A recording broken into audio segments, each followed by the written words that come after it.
Good news, it's all good news for you. It's all good news for you.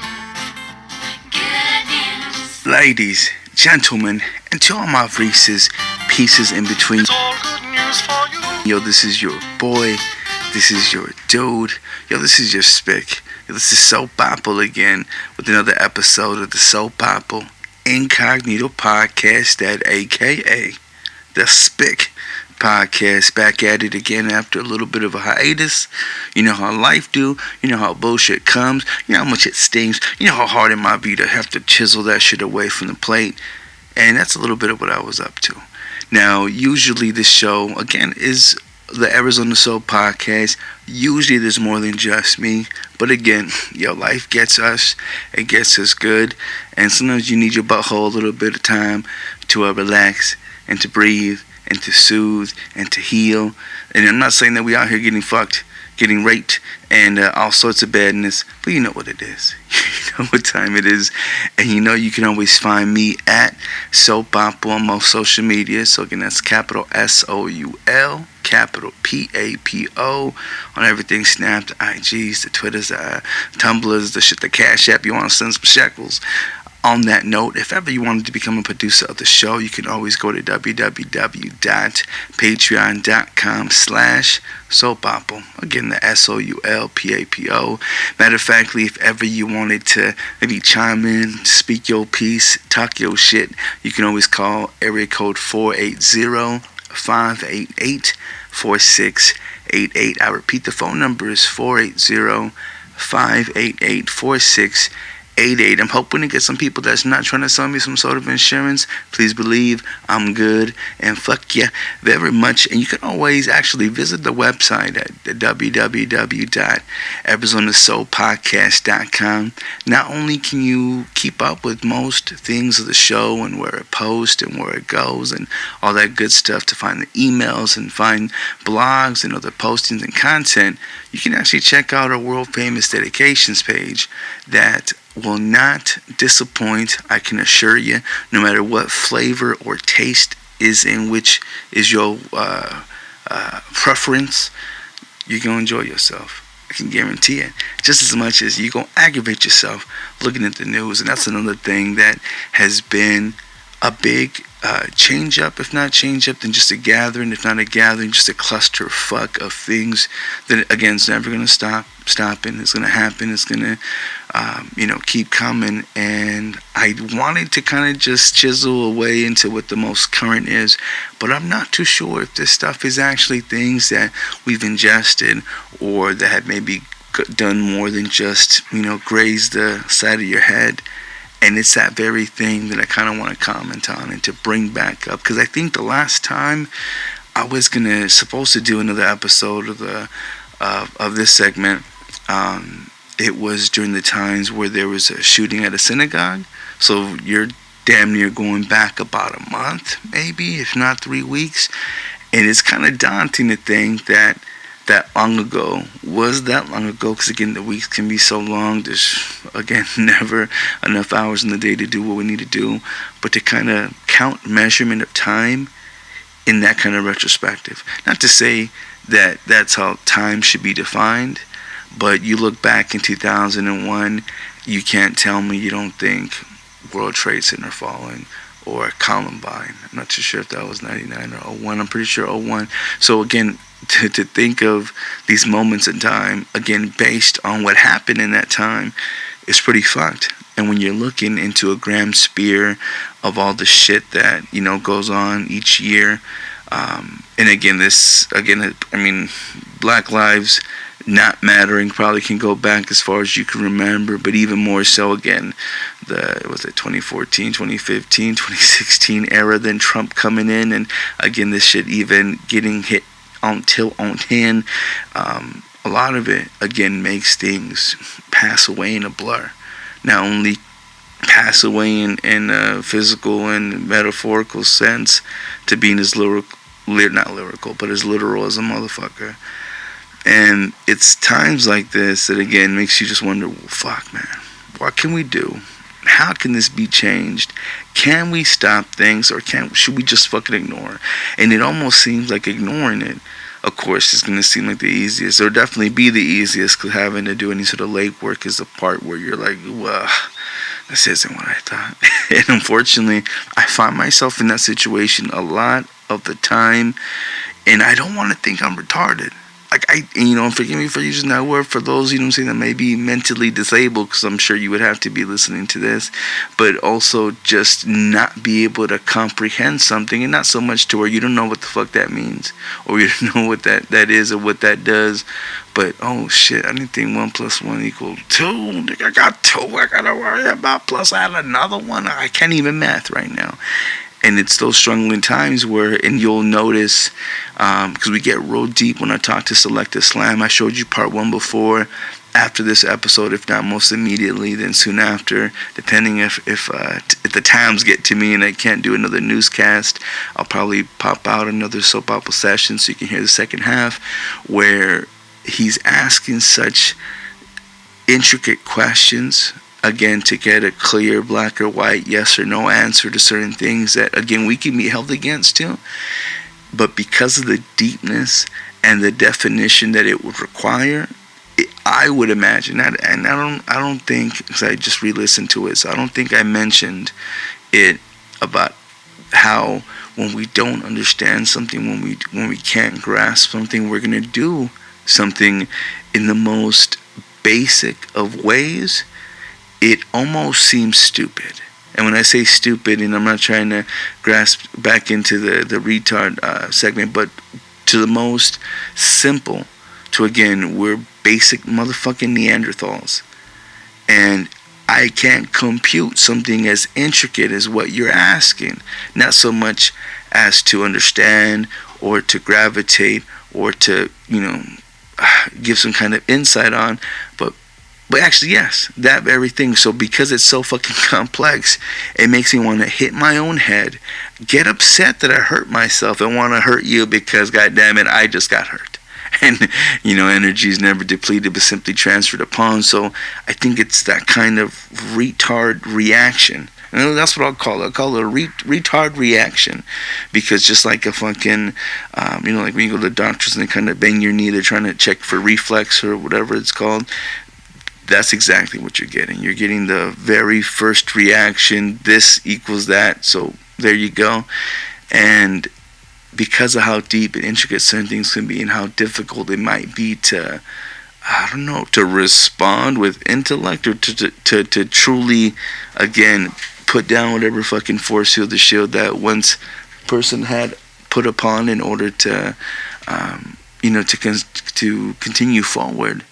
Again, it just allows you to pump your brakes all together. It's the loudest skr a motherfucking can skr, and all of a sudden you're scared, and the conversation ain't making no fucking sense. I say all that to say that that's how deep some fuckery goes. And one of the things that messed me up, again, I guess just going right into the tales of what causes us to react in certain ways, and why we react the way that we do. It all has to come through how we're brought up, right? That nature versus nurture question. Was this person gay because of the fuckery that they seen, or because something naturally in them invoked this? It's hard to depict whether the chicken or the egg came first, because of the science that we understand that comes well within and around it. And one of the big just fucking gasps and sighs of fuck, the Swarthmore students that occupy a frat house, I guess they had some kind of documents leak in reference to a rape addict. Now this shit popped off in a private liberal arts school in Pennsylvania, and not to again invoke that has anything to do with it, but I mean, money can hush and hirsch a lot of things to where they're not really spoken about. They might get their day in a court depending on if the wrong motherfucker was wronged, and unfortunately that's kind of the only way you ever see any segue. I'm not too sure if I mentioned any of Kim Kardashian's legal aspirations. But again, it takes clout and money sometimes to make the needle move. And as shitty as that can be for a small party, that's kind of where it takes, unfortunately, validation and backing and, support in order to kind of keep vigilant and to continue forward and to strive, which again is what creates those dick riders, those clout chasers, those people that again are fighting for the tit of attention in order to feel however fucking way or to proceed forward wherever it is that they're trying to go. And without getting too lost into this, it's all fault of our nature and the things that we use in order to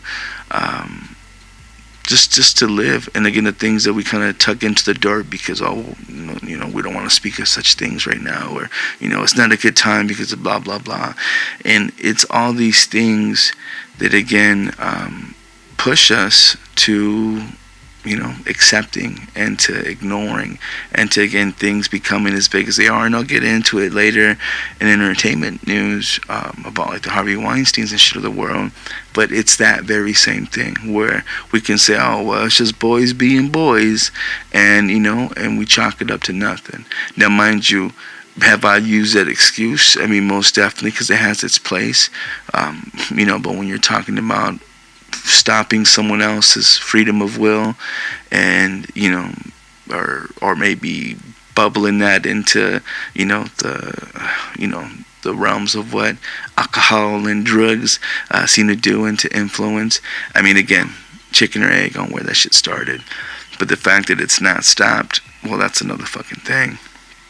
Now, after someone who had gotten caught up did some fucking time, that didn't really stop things from it happening again. And that was the scariest part. So after 30 years in prison, there's a dude who was exonerated of rape because of DNA testing, all that fun stuff. 2 years later, he's facing another motherfucking rape charge. Alright, so I'm going to jump into this one. Because again, less than 2 years after being exonerated from a 1985 rape in a case that made international headlines, the same Massachusetts man, George, I'm not sure if it's Parrott or Perot, now reportedly stands charged with raping an unconscious woman. Now, mind you, I'm going to just pause really quick on this article that I got from the Washington Post. Typically you would say, well shit, maybe he just was at the wrong place at the right time, and obviously he's been having to fight for his freedom, and I imagine that he's never stopped, especially if you're innocent, unless you're just gonna say fuck it, take the Peter route from the New Testament and say I'm gonna write this bitch out because maybe I'm meant to be here. But Parrott, who's again 50, who spent roughly 30 years in prison, again on a wrongful conviction, is accused again of raping a woman on a sidewalk in Lawrence, Massachusetts, where police found both him and the woman unconscious and partially clothed. Now this shit popped off back in January, but the woman who was overdosing on the heroin after being revived with was it Narcan, she told police that she last remembered Parrott, Mr. Parrott or Perriot, offering her a powdery substance and encouraging her to snort it. So again, this motherfucker was partying in this fucking, I don't know what part of town, and you know what I'm saying, you can't say that he wasn't up to something.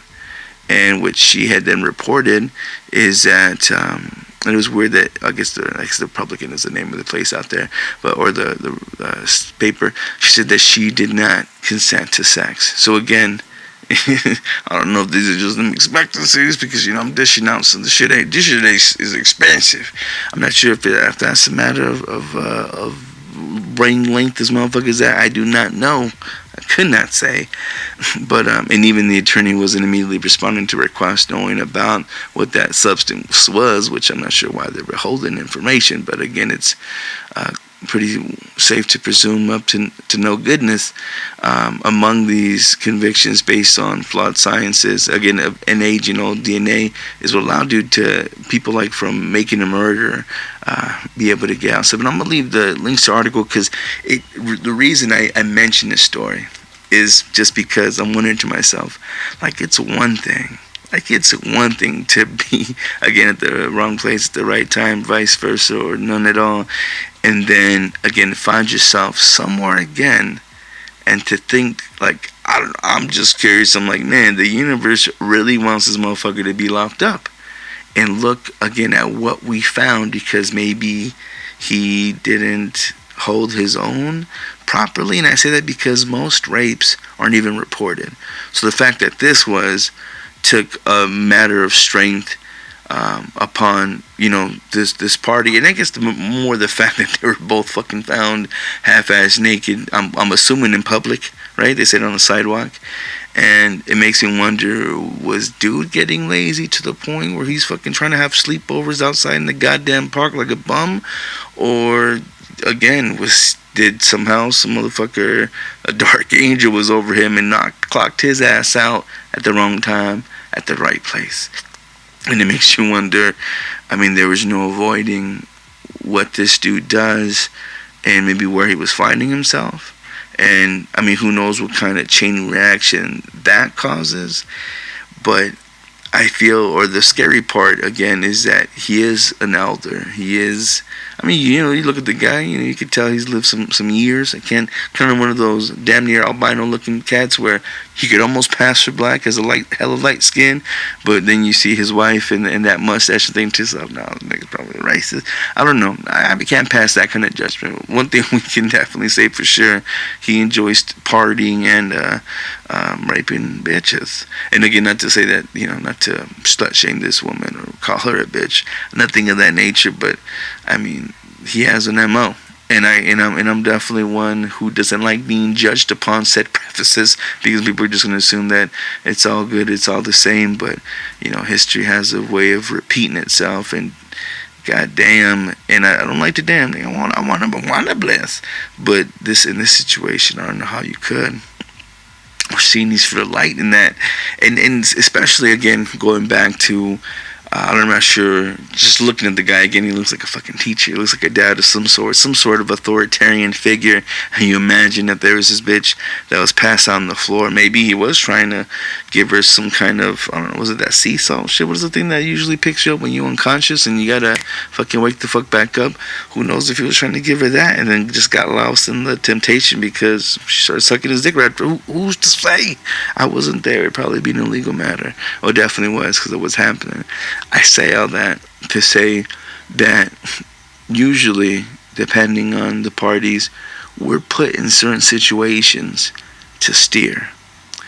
And obviously, being given free will, we're able to do whatever the fuck we want with it. But at the same time, like, you gotta believe that there's just this greater notion and this higher power that puts you in particular places to hopefully do good. Right? Because I wouldn't imagine God would want us to fucking wreak havoc upon the world. But again, without the yin, how fucking good is the yang? So, and again, I'm not giving any guy any sort of blessing upon what he's fucking doing. But I'm saying he could have been a savior. He could have been one to help. And instead, I imagine he gave into his flesh and said, fuck it. This is not a good place, but goddamn, am I here at the right time? And he decided to do something wrong with it. And it's those, again, who have that power that still fucking steer that fucking damned Titanic that's gonna sink. And whether they, exercise their, their grand scheme of judgment into, doing the most. It's sad to see what comes from some of these shits. And then I also mentioned to mention the story about a self-help guru who was kind of on the same shit. This guy actually made it to cult leader status, and saying he pressure women into sex. And again, when you're of that echelon, and you are godlike, and let's look at the Greek gods. They were fucking dastardly as fuck. You know what I'm saying? Literally in orgies of fuck. And in constant basis, and constant surplus, and I'm sure constant is to where, they've had so much pussy, they figured, fuck, maybe a dick would do. And again, not to say that's kind of the measuring tape that we have on sexuality, but, when things come so easy to you, you can't tell me that the challenge or the fight and strive for more doesn't tickle or entice. But again, who's to say? That's just a thought that comes to mind. Again, the self-help guru who apparently groomed women for sex, subject them to shame and humiliation, which again seems to be kind of how you train them. Shout out to R. Kelly for teaching us, and threatening to expose their deepest, darkest secrets if they didn't comply with this dude's wishes. And what they're saying. So they're representing opening statements at the sex trafficking trial. Again, name is Keith Raniere, Raniere. Again, former leader of an upstate New York group called the NXIVM. I'm not too sure if that means Nexum or something else. I'm pretty sure it stands for something. It means something deeper. But again, they're likened to a cult. And the prosecutor alleged that Mr. Raniere had sex with a 15-year-old girl and took nude photos of her. She's also described how some female followers were branded with Raniere's initials. So that's some pimp shit. That's definitely how you know what I'm saying. You gotta brand them heifers, aka cows, aka cattle. And authorities then said that branding was done using a cowdery pen without anesthesia by a doctor who is now under investigation by state health officials. And 8 other Jane Does in the case have refused to answer questions, saying through their lawyers that the branding was a voluntary free expression of personal belief. Ain't that motherfucker? Free expression of personal belief. And that's like the main caveat into not only the break in what society would deem proper protocol in terms of agreement upon everyone, but also, you know what I'm saying, cracks into the law. And, you know, we'll probably get into it later when we discuss health issues of, you know, outbreaks like fucking smallpox and stuff like that, you know, that motherfuckers be getting from just not getting vaccinated. Anyways, Raniere's trial is expected to feature testimony from women who claim to have been forced to have sex with him. 5 of Raniere's co-defendants, including TV actress Allison Mack, who again pleaded guilty to again being part of this cult. And I remember touching on this topic, and I'm forgetting right now her face and what I think she was part of a Disney show that she was a part of, but bringing up the fact that she kind of was swindled into this stuff. And yo, there's something about that fascinates me, because it makes me wonder. And I've always, it may be for my own good and balance into the universe, I haven't, you know, gone into the hemispheres that, you know, that I would want to be, at least, again, not yet, because I feel like God and the universe is definitely shifting and molding and allowing steel to be sharpened so that maybe my will is stronger, because how easy it is to kind of give into shit to where you just, you know, the little bit of the soul doesn't pop through, and I'm pretty sure that's what stops a lot of people from operating in general, because maybe they're destined for some kind of dastardly deeds, and, you know, by some shift of the pendulum swing, or you name whatever, that kind of gets in the way, that again makes them brakes pump, makes that shit stop. And as fucked as some tragedies can be, it may be for the better, because who knows what sort of Kim Jong-un, Hitler type Trump figure, you know what I'm saying, that could stem from these things. And I say all that sarcastically, especially with Trump, because I mean, I don't know. You know what I'm saying? It's hard to play devil's advocate when I'm having to represent both parties, so it just sounds crazy. And everyone, you know, deserves their, you know, their appropriate hearing in order to, you know, defend themselves and to hopefully, I don't know, I'm not getting all justice warrior like, so, you know, fuck whoever you want to fuck, in both the literal and metaphorical sense. And this guy definitely got it, because, you know what I'm saying, loyalty. And there's a reporter who refused to identify a source.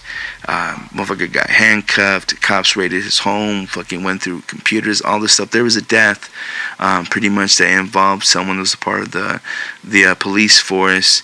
And there was some kind of confidential details of, you know, there being cocaine and other shit that were involved in this dude's death. And because it was confidential, they had asked dude, you know, where he obtained this information. And usually most reporters and people like that, they want to keep their, you know, sources anonymous. both for the safety of them, but also, not to fuck up the water well.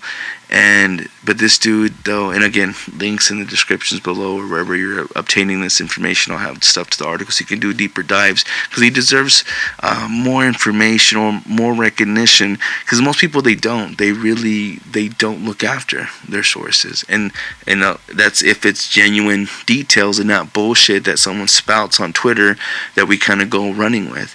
Anyways, he was a freelance reporter named Brian Carmody.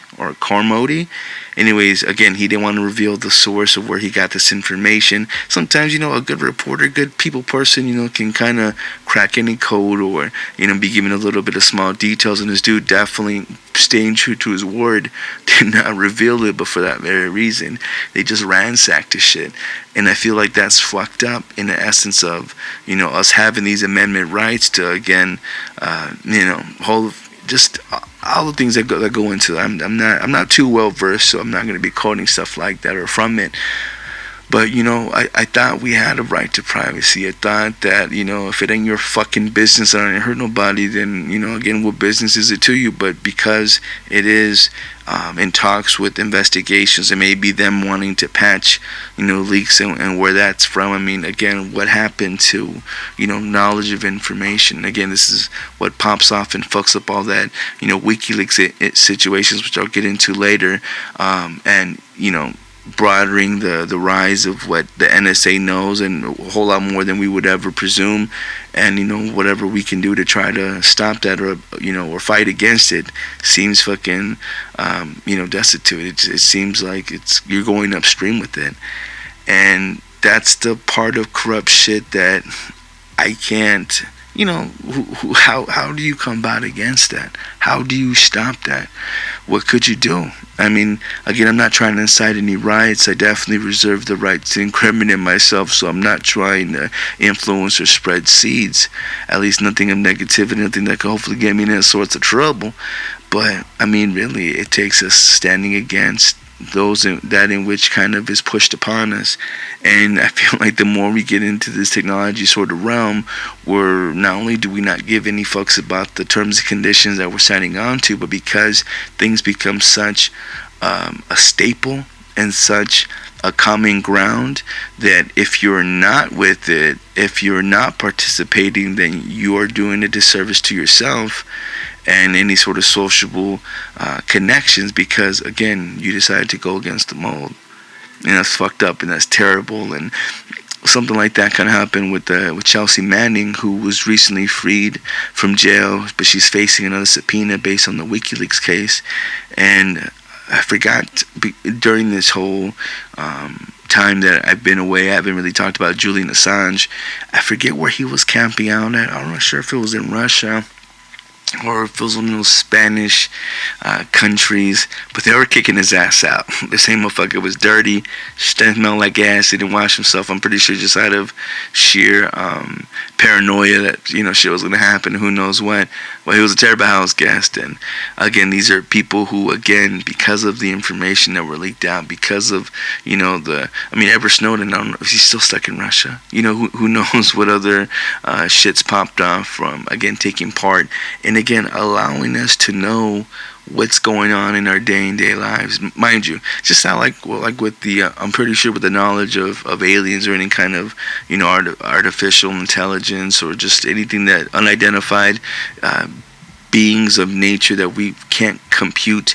I'm sure we're told or we're not told certain things so that, again, we don't fucking lose our minds. So we don't halt in where we are and realize that we're slaving every day, day in and day out, on some dumb shit, putting up with things so minuscule and so retarded and so unnecessary that unless we felt an obligation to, again, keep at that fucking hamster wheel, do we continue to do the things that we do?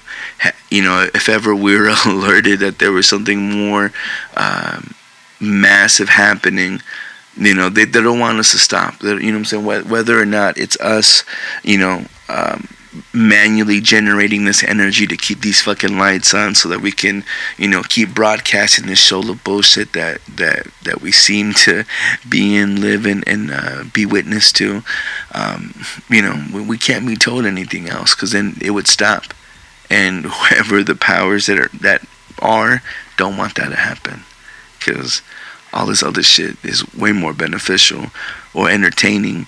And I would hate to think that it's a matter of entertainment for someone. I want to believe that there's just something so crazy that's happening right now that maybe we can't take any stop, because if we did, then maybe something wouldn't happen.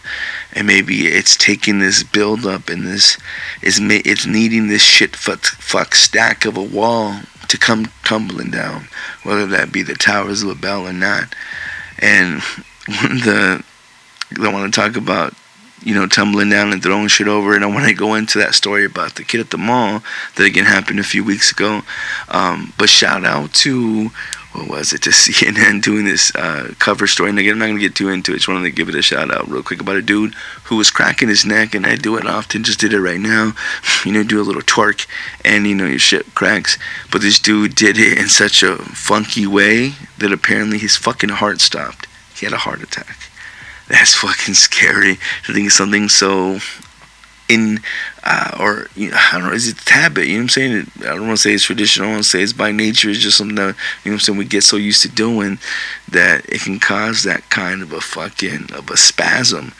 And that might be something of it too, where again, if the Bible were something to base anything out of it, in the acceptance that two or more people coming together is creates a body of Christ of sorts, to think that by whatever sort of corrupt tick in this body can just cause an all-out spasm to just off itself, we would shed people by the thousands, I'm sure, right? If tobacco and cancer, I guess you can connect those dots to be the same. If you can connect cancer and any other old bullshit that's so commonplace that it knocks out and clears out so many hundreds and thousands, possibly millions, to think that, something so minuscule can cause that same sort of riptide and domino effect.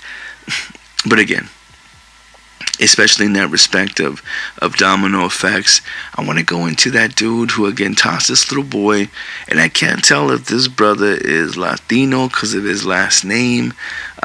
Looks black as hell, you know what I'm saying, which maybe we can say as Dominican, but they really don't go into it. His name is Emmanuel Aranda. Again, hard to tell by the look of his face. But dude's 24 years old. He was in the Mall of America in the hometown of Sir Mr. Prince, formerly known as some kind of symbol sign or reverse. He was at the mall, and I'm not sure why dude was upset and pissed off and set on killing somebody, but he literally chucked a 5-year-old over 3 stories. And I'm not too sure if dude's brain dead or what. He's no longer in ICU, because again, it's been so fucking long since the story had popped up, but they really don't go into any kind of follow-up details, unfortunately. Boy fell 40 feet. Now, to think that you're so mad at the world, and again, we can kind of connect this too with I forget how to fucking say it, William Neeson's the dude, and I just think about the Key and Peele sketch, but the guy from the Taken movies. I remember he got into some bullshit because he revealed the story to a reporter about when he was so pissed at one of his homies or cousins or lady friends being raped by some black dude that he was just walking around the city just looking for any black dude he could to fucking kill him. So I say that to say, there's a lot of things that we do, based on anger and wanting to get back with the world. But what could fucking possibly tick into this guy's head that he needed to throw a fucking little kid over the goddamn balcony? It doesn't make any sense. Even in the same respect to where, I don't know, let's say, out of all people, he could have fucking threw over a shoplifter. He could have, been a real top flight, mall security of the world and try to stop someone from, I don't know, getting groped or, taking off with a pretzel without paying, you know, saying something. Again, that none of it is validated by, throwing over fucking 3 stories, but you figure if you're gonna connect some dots to look for a reason for some kind of bullshit, but the fact that there isn't lets you know that we're into some dark fucking times. Because if you need not a reason to just fuck you, that's dangerous. Like, that's like legitimately dangerous. Like, I don't know. That sounds like chaos to me. Not chaos. That sounds like chaos. It don't make no fucking sense. Same with this other woman who, in Chicago, and again, I know this happened a little bit of ways of time ago, but it's still kind of, it fucks with me because, alright, there was a missing pregnant girl. She was between like 16 or 18. No, she was 19 years old. And this happened in late May. She went out, I guess she found some people on Facebook to get some baby clothes. And I'm not too sure if she got it once before, and they invited her over again. And I guess when she went back again, and mind you, this happened in the south side of Chicago, which I wouldn't expect. I know a lot of Chief Keef type of, bang, bang, bangs happen, but I wouldn't have expected this. So she goes back to meet up with these people again, trying to get some free baby clothes, because, sometimes, it sounds like hotcakes, but sometimes you can't even give this shit away. You just, whatever. Just no need for it, right? Kids outgrow shit so quickly. She goes and doesn't come back, apparently gets fucking choked out, and they find her dead ass body missing the baby. And apparently the lady who yanked out the baby, or who she went to go meet, I guess wanted to keep the kid, which didn't make any sense to me. I guess this broad came from Colorado. She was sentenced to 100 years, but it doesn't make any sense. Again, as to why she would do this, but she wanted to keep the baby. Like, I don't know what she saw in this woman that would make her think, man, I'm gonna kill this bitch, and this baby must be special, so I'm gonna keep the baby. I want burdens that badly that I want to fucking cut it out of a bitch's body. Now, mind you, it's really expensive, to go to the hospital to do that little stay inpatient, the facility fees, the professional fees, all the bullshit that they get you on, which, mind you, could be worth it, could not, but it's mighty expensive. So I can understand wanting to avoid that charge, but goddamn, cutting off of a bitch's stomach, again, it sounds so grotesque. Not only me calling the woman a bitch, but also just the sheer fact that, again, she literally had to cut it out, and then they found the baby, and I'm not too sure if it was still too early. I'm not too sure if they were gonna put it in some kind of incubation chamber. Who the fuck knows how they were gonna just birth this baby and allow it to grow into something healthy. Baby's brain dead. It's brain dead. It seems like such a waste of 2 lives. So I'm not too sure. Again, because there still has been any sort of testimony as to why they would have done it, other than that they did it with the intention of trying to keep the kid. But how? Had you experimented in some kind of wayward part of Colorado that allows you to do experiments like this to know how to fucking properly, execute something like that? Like, it just...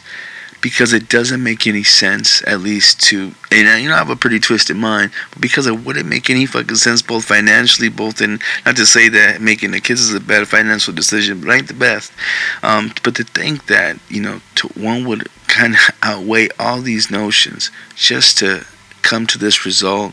And mind you, it could have been some sort of deal. Obviously, it was a deal gone wrong, but I'm not too sure if maybe it wasn't what she had expected to get from it.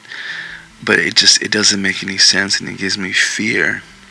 And again, not too much that I'm scared, because I'm way over this world. Fuck this life. Although, I'd love to obtain and achieve more. At the same time, it's like, man, no, fuck this shit. Like, I'm whatever this next realm is, I'm hoping it's a whole lot better. I'm done with trying to make excuses for my kind. And legit, it makes me go into the world of what was it, Lot? It was Sodom and Gomorrah. Was it Abraham, or was it, no? I think it was Lot. 'Cause I think it was Abraham's nephew, and his little skirmish through the city of Thin, and having to make his way out. And again, going back to those biblical times where God's like, give me 20 good motherfuckers. Hell, nigga, if you could find me five decent human beings, I won't blow this bitch up. But no, the city didn't have that, in which case fucking angels came down and murked the fuck out of it. You know what I'm saying? Fire embers and all. And even to the hoes that looked back, then goodbye, bitch. You're gonna be gone along with it. And it makes me wonder if God's given up on giving us those sort of flushings of sorts, or again, it's just a matter until, especially with all this asteroid talk, which I'm sure we'll get into when we get into some science. But to think that, we're that knee deep in fuckery. And again, cities where I thought wearing the wrong color would have got you fucking popped. To think that shit like that, man, is going on, it just really makes you wonder. Really makes you want to pray. And eventually, when that gets tired, say fuck it. It's business time. But you know the business. Man, you know the business. It's business. And I know the chemistry. It's business time. Yo, getting right into business affairs and going right for the jugular. Tell me if y'all didn't miss this.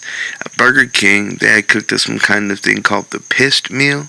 Not only to take a jab at McDonald's with the Happy Meals, but also to promote mental health awareness. I didn't know the month of May meant mental health awareness. I thought that was like breast cancer, but I mean, every month has its shenanigans. Anyways, they dubbed these real meals, again, a jab at Happy Meals and being that no one could be happy and smug all the time. So they broke it down into a couple different well-known moods and emotional states. One being the pissed meal, other one being the salty meal, which doesn't sound good for cholesterol, but neither does fast food. The Yaz meal, the DGAF meal, and then the blue meal. So I'm not sure why you would be eating if you felt blue, but I mean, if you don't eat your emotions, then what the fuck are you doing at a fast food restaurant anyhow? Anyways, apparently these box combos, which included a Whopper, fries, and a drink. I'm not too sure if anything else more particular to kind of go along with the shitty mood that you might be in. But they started in, I guess, a couple, are these considered the meccas of the United States? Because they got Austin, LA, Miami, New York, Seattle. So again, I guess good testing grounds, because you have every type of hipster in each of these places at a given time. And again, just to kind of promote, I guess, just to create awareness, but also again to take jabs and to create controversy. And I feel that's what good old competition used to be. And it takes him back into the days of like Sega versus Nintendo when the console wars during the 16-bit generation. So I thought that was interesting, and it caught my attention more so than Facebook switching gears over banning Alex Jones, InfoWars, which again, I mean, they've been getting tossed off of every sort of medium, which makes you wonder if they're possibly spreading some truth. If these are really hated motherfuckers that they keep getting kicked off of shit. Once you get banned on Twitter, like, you could do a lot of shit, and for them to need to ban you, like, I think that's saying a lot, because they put up with a lot of stuff. But when you start messing with dividends, and they're gonna shut shit down. The fact that they were on, no, it wasn't Hulu, I think it was, Roku. They had a thing on Roku, and apparently the uproar was so damn intense they had to kick them off of motherfucking Roku. You have to pay for this thing. And apparently them dollars, you know what I'm saying, they spoke their piece for sure. But along with Alex Jones and all them, fucking Louis Farrakhan got thrown into the mix as well. So I guess the whole deal behind this, and it makes you either feel like if you're radicalized or if you're going anywhere against the norm, that they're going to shut you down. If you have a big enough of a following, then yeah, they're going to shut you down. They're going to try your very best. So I think that either leaves only room for the smaller entities to try to spread truths and messages of that nature, or, whatever your undercover agent, you know what I'm saying, trying to appear indie, you know what I'm saying, really being fed by the machine. So, really, who could you trust? And especially since, and again, sticking more to the Facebook stuff, one of the co-founders had called and I guess urged senators to try to create this, like, antitrust probe to break up Facebook. But you can't break up an entity that, again, is in bed with the government because the government wants to milk that bitch dry. And that is one of those things. And I'll definitely let you guys read into that, because I don't mess with the Facebooks, even though I'm sure there's a profile still created for me regardless of having formal things, and that's supposedly expired and being deleted. I mean, everything's on the server, right? On some kind of cloud of some nature. But the fact that they try to call, the co-creators called, they try to dismantle it, because again, not maybe ever picturing or knowing what kind of a beast it created, especially with the fact that I think most places where you try to fill out a job application ask, hey, would you want to connect your Facebook directly into this bitch? Not only so we can cross-reference to make sure that you're the right kind of people, but also so we can see all your shenanigans, because I'm pretty sure you do it real unfiltered like, and I'm not too sure if they have a way to get rid of whatever privacy, if there's a privacy blocker, but you know what I'm saying, makes anti-public profiles public. I mean, I don't know what kind of powers they have that can turn that shit into that, but I mean, shit, if we're able to pay with bitcoins at a local Starbucks and Nordstrom's and GameStop and Whole Foods, then what can't you do? So yes, I really quickly segue into this shit, but customers, again, can spend bitcoins at a lot of other facilities, not just the ones that I mentioned. So you might want to do some digging, crypto digging, if you subscribe to that kind of shit. I don't know how it works. I don't know how you data mine. I'm not too sure how the fuck that creates currency. But, I mean, shit, if you can get you a free coffee and, you know what I'm saying, a used copy of some shit, then why wouldn't you? And apparently, if you ask people, they won't know what the fuck you mean. But if they subscribe to those little QR code things where you can make payments via that, that's how you can use your Bitcoin. So they may not even know. And the thing that troubles me the most, kind of, sort of, is when I used to work in retail, you know, we used to have to tally, you know, whether it was check, whether it was card, whether it was cash. And so I can't imagine there being like another miscellaneous kind of pile of, oh yeah, this is all internet-based purchases.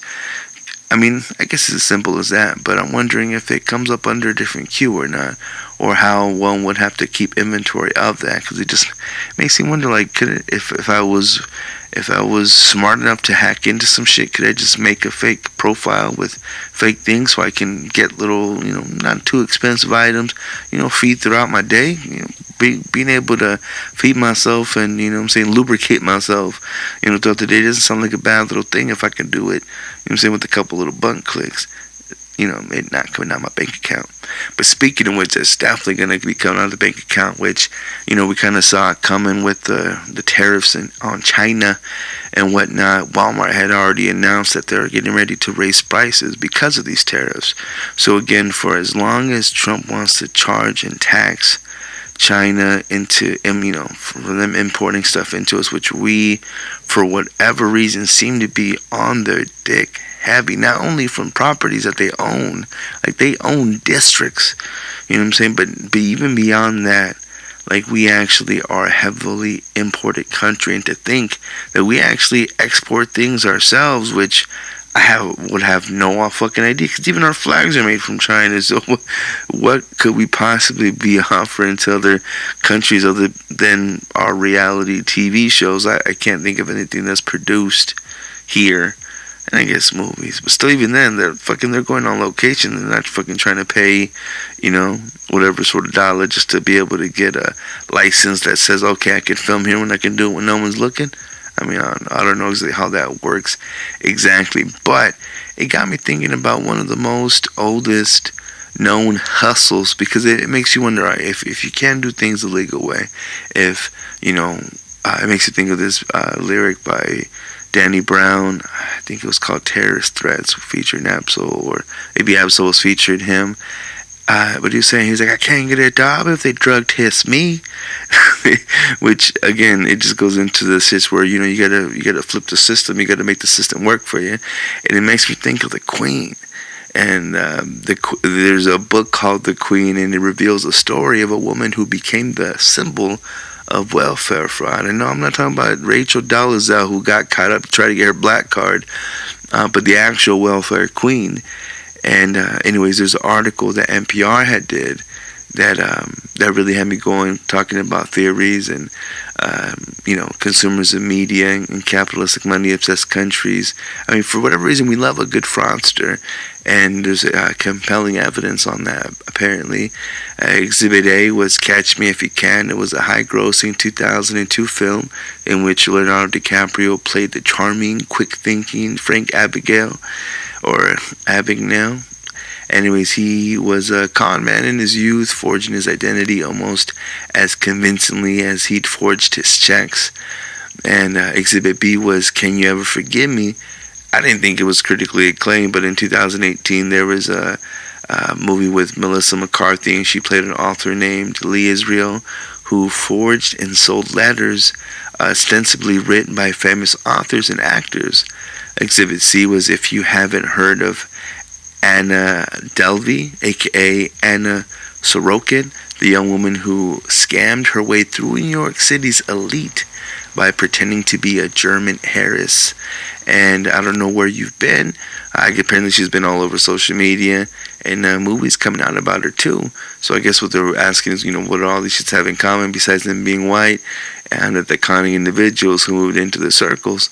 On the other hand, though, it seems though some of the true stories of another con artist, her name was Linda Taylor, a mixed race woman who wasn't allowed to attend the white school in her sundown town. So she does not have a blockbuster movie being made about her, but she could because she passed as white, Black, Latina, Hawaiian, Filipina, I guess all at different times, and she wore fabulous clothing and drove incredible cars, and at some points of her life she must have been charming as well as domineering and controlling because she kept ingratiating herself into people's lives, I guess earning their trust before betraying it. And the thing is, if you've ever think that you haven't heard of her before, you have. And I guess she's the 1970s Ronald Reagan boogeyman, a racist dog whistle turned stereotype, and the ever infamous welfare queen. Again, The Queen by Josh Levin tells the true story of Linda Taylor and the name she used during the few years she was making dubious headlines. Born Martha Louise White, she also used the names Martha Miller, Martha Gordon, Martha Davis, Connie Reed, Betty Smith, Connie Harbaugh, Beverly Singleton. We'll be talking about Mr. John Singleton later on in Entertainment News. Constance Wakefield, and among others, though incredibly involved reporting that clearly required not only a slew of interviews but a vast swath of documents that had to be cross-referenced and compared to figure out the timeline and the many names, including alternate spellings, that Miss Taylor used. Levin had managed to bring the human being out from the stereotype. He does so in overwrought editorializing, but even though there's so much material in the book, I guess it sometimes seems to lose the plot. Apparently, Levin succeeds in ways drawing readers back in the main subjects of systematic oppression, rhetoric that feeds it, and apparently how Taylor fit in both. So that right there is interesting enough to kind of it seems like an interesting read, not only to hopefully stimulate the hustle in everyone, but also to show that, if it's a game, you can get your pimping. Alright, so one of the things that also caught my attention, because no matter where you are, where there is a will, there's a way, and a rogue coder, I guess, turned a parking spot into a co-working space, and then people started loving it, digging it, copycatting, and causing some other fucking ridiculous ass trend in Silicon Valley. Again, so looking like another yet weird symptom of San Francisco tech culture, a cluster of people sitting on the side of the road working at desks placed within the boundaries of a parking space is the whole point of this article, and it's called WePark. I guess it's a project led by San Francisco-based web developer Victor Pontes, and he was actually a manifestation of an idea that was become more popular over the past couple of years. Cities use space inefficiencies and prioritize cars over people, while the people at the desk were attempting to reclaim the sliver of space for human use. Car parking squatters space that can again be used for public good, bike lanes, larger sidewalks, retail, cafes, more housing. Anyways, Pontiac said that let's use the city streets for people, not cars. And I guess that's where the whole franchise of We Park popped off from. And they got the idea from a Twitter exchange in which GitHub's Devon Zugel pointed out that the 8 bicycles could fit in one parking spot instead of a car. Urbanist Andy Fryman responded suggesting that the metered parking spot will be used as a co-working space instead. And again, it took one person to do that, figuring that what they could spend, $2.25 per hour fee, and that would be a whole shit ton cheaper than actually having to pay rent. So in a way, I mean, if you had the extension cord, if you had the right actual business next door, you can shimmy and rig a little device to where, and I'm not too sure how space tech advanced it is out in San Fran, where you can easily get a hole through the electricity. But if that was the case, then you really don't need to worry about. I mean, and again, I don't know how nice the weather is. I know San Diego will be popping, but I don't know how it is further up the state. But you figure it'd only be cooler, right? I mean, still, you're not too far from the water. So, again, I'm not too sure how they get that popping off to where it can seem bearable. But we're in Arizona, so we're getting into the high time where you finna burn your asshole, just sitting in a place that maybe ain't getting enough shade. So, if they could do it, by golly, I love how people are seen as revolutionary because they're fucking working on the streets. If someone were kicked off into their ass, with nowhere else to go, we call that shit fucking homelessness. But hey, to each their own. And I guess some more shouts out to people in San Fran. San Francisco was the first state in the U.S. to ban facial recognition. And I briefly touched on this topic when I was hanging out with Jesus during the Soap Opera sessions. But the fact that they're at that point, understanding how crucial, our face is, again, or how crucial face recognition can be in most technologies, and how we're easily just sucked into things because of how advanced software is. I mean, it really makes it scary because, I mean, have you ever seen those deep fakes? There was one of Bill Hader doing Arnold Schwarzenegger, and them two people definitely don't look anywhere near close to one another. One being an Irish Jew, the other one being from fucking Austria.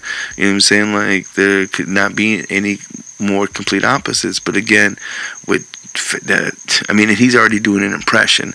So then imagine adding some kind of technology that makes you look like, so many things can be hampered and tricked and manipulated, and it's dangerous. So the fact that they had enough forethought to, we gotta ban this shit out, makes you wonder how it works when it comes to private technology. Because if your iPhone has the only way to unlock that bitch is through facial recognition, I wonder how easy, it is to, I don't know if a small civil suit would pop off from that. I mean, I imagine it's only when it comes to corporations using shit, which, mind you, what the fuck happens to our data? I mean, that's, I guess, a whole nother topic from the day, but yeah, the fact that they're banning it really makes you wonder what sort of safety precautions we should be taking when it comes to that, and what sort of control we have with it at all. Because, I mean, software is going to run the way that it needs to run, and unless it's going to fuck with your momentum or your day in, day out sort of activities, I mean, how could you ever know? But again, they must be doing that for some reason, for sure. And along with it, again, being that every move that we make, every choice, that we click on or swipe to, it's creating algorithms, it's creating just endless amounts of data that we ourselves are paying for, because I'm pretty sure we have to pay our fucking cell phone bill. And that data, again, is using the very cellular service that we have to pay for in order for them to collect. And Google is adding ways to auto-delete location history web activities, which, again, I thought was a big deal, because to think that for every time that you had to Google something, and let's say you use the microphone thing, they keep that shit, and it's stored somewhere. And I'm pretty sure people who have to siphon and filter and audit these sorts of things are probably laughing their ass off as well as, any other images and shit that they're probably collecting from things that we're constantly uploading. So the fact that they had to add that feature because it was just that, I don't know if it was just that commonplace, and I'm not too sure if it was about the people that was scraping that, they had to do that so often that it became a renowned feature. But just like, and I forget the name of the company that was like meant for cheating, that definitely blew up and caused people to fucking commit mass suicides because of embarrassment and sheer shame. It sounded like Mary Kay, but that was another bitch. She's dead too, but still, I can't remember the thing. So where there's a calling for it, if you build it, they should come. But along with it, though, and I'm not too sure if this is a matter of coming or not, or really being so nerdy that they never got to come. I'm pretty sure they're jerking off at the computers. I want to talk about video games just for a little bit, because Microsoft Solitaire is actually being honored in the Video Game Hall of Fame, which I didn't know was a real thing or not. But he got inducted into the Hall of Fame. And Solitaire, for those that don't know, was introduced to Windows 3.0 back in 1990. And apparently it's been the go-to distraction for procrastinators for over 3 decades. Again, being honored in its rightful place with the Video Game Hall of Fame. And I guess the National Museum of Play officially announced that the Video Game Hall of Fame inductees this year were not only Solitaire, Super Mario Kart, which I didn't like the Super Nintendo version just because, sprites. You know what I'm saying? It's nothing in comparison to how beautiful shit is now. Shouts out to Wii U and Switch. Along with them, Mortal Kombat. So shout out to Mortal Kombat 11 that recently came out and is on Switch, because there was a big deal back in the day because of its blood, because of its gore and violence. They weren't allowed on Nintendo products, and when they were, they had to literally implement a sweat code, so that instead of blood it looked like sweat, which was weird in itself because it looked like bodily fluids. But anyways, they're in there. And the deepest cut of all is a 1976 text-based title called Colossal Cave Adventure. Never played it. I can only think, when I think old school, I'm fucking digging as deep as the Oregon Trail. But yeah, they made the cut. And again, sprinkling the bit of genres into all this stuff. They beat out games like Half-Life, which is probably one of the first-person shooters I ever played. Asteroids, which you figure one of the most classic shooters ever. Dance Dance Revolution, which, I know that shit's still popping in Tokyo, even though Konami doesn't really release those kind of things on the major platforms. Call of Duty, which I really can't stand, but they make their money year in, year out. Miss Pac-Man, King's Quest, Metroid. I don't really fuck with the original because there was no map in that bitch, but shout out to Super Metroid. And Minecraft, which probably will have to wait until 2020 to be able to re-enlist, but they recently just came out with the 10-year anniversary edition to their stuff. And to think that most 10-year-olds who are playing this game have no idea this game was out since they were born, and yet the community only gets stronger, and they keep re-releasing this game. And I think it's considered the best-selling game, not only because it hooked kids, but once Microsoft bought them and they made it like a stationary included game with most of their Xbox consoles. Big shout out to them. And then big shout out, or even bigger shout out, especially considering the size of this creation, to someone who was rejected from the CES 2019. I'm not too sure if there were awards in robotics and technology, but what is her name? Laura Hardock, or Haddock, Haddock. She, again, part of the CES Tech Show, won an innovation award, originally being banned and kicked off. I think the induction or the process, I'm not too sure if there was an uproar because they started, calling it out for, being of feminine taste or necessity. She pretty much made a fucking vibrator, but it won a robotics award. So I can't tell you what's special about this, because from what I can see, it looks like a regular old cock and balls, but not necessarily. So I'm not too sure if that's maybe what makes it more discreet. I mean, it looks like a Pokemon shit this out. But again, I highly suggest y'all checking out the links. They will be included wherever it is that you're consuming this, just so you can take a look to see where technology has gotten us. And if you ever want to have a blast from the past, fucking Tamagotchi made its way back, which, what I remember, man, I don't know if for y'all that don't know, Tamagotchi was like an half egg shaped keychain device that pretty much played like a VMU. If y'all ever played Sega Dreamcast, for y'all that didn't, it's just a black and white little LCD screen. Again, no color. Very minimum buttons. I think it was like 3, and you're pretty much hatching an egg, which is a Tamagotchi. Can't tell if it was alien life or it was some kind of pet, but that's how you treated it. Like, you would feed it, you would walk it, groom it, and pretty much have to shovel it shit away. And I remember them joints, it couldn't have cost more than $10, because I wouldn't see people having as many as it did back in the day. And fucking shout out to inflation, because it's $60 now.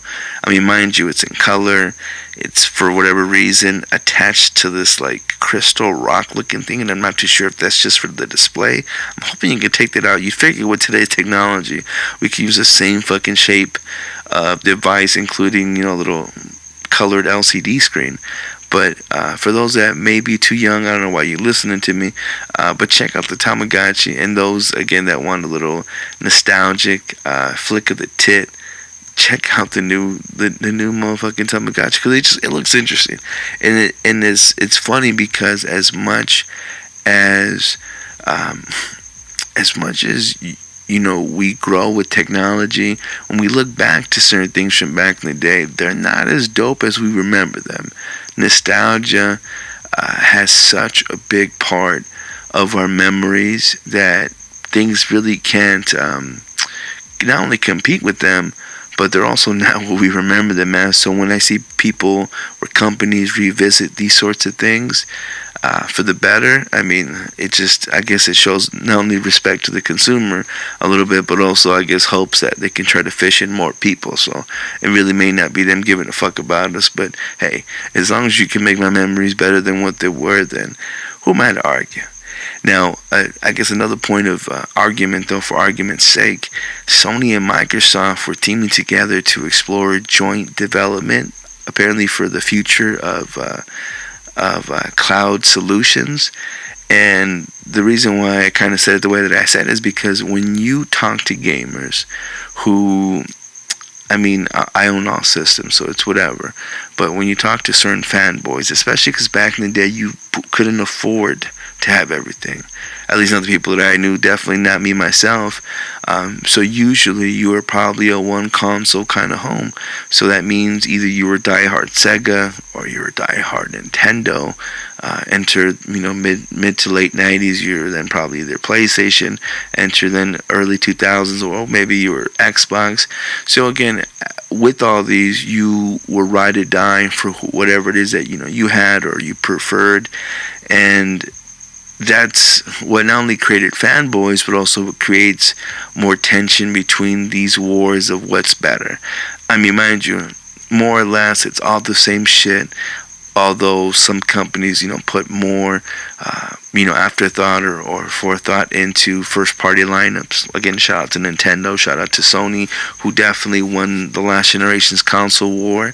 Nintendo always holding their own because they make real wise investments and they don't try to overspend in hopes that they're going to break even. They do what they need to in order to, and they stay innovative for sure.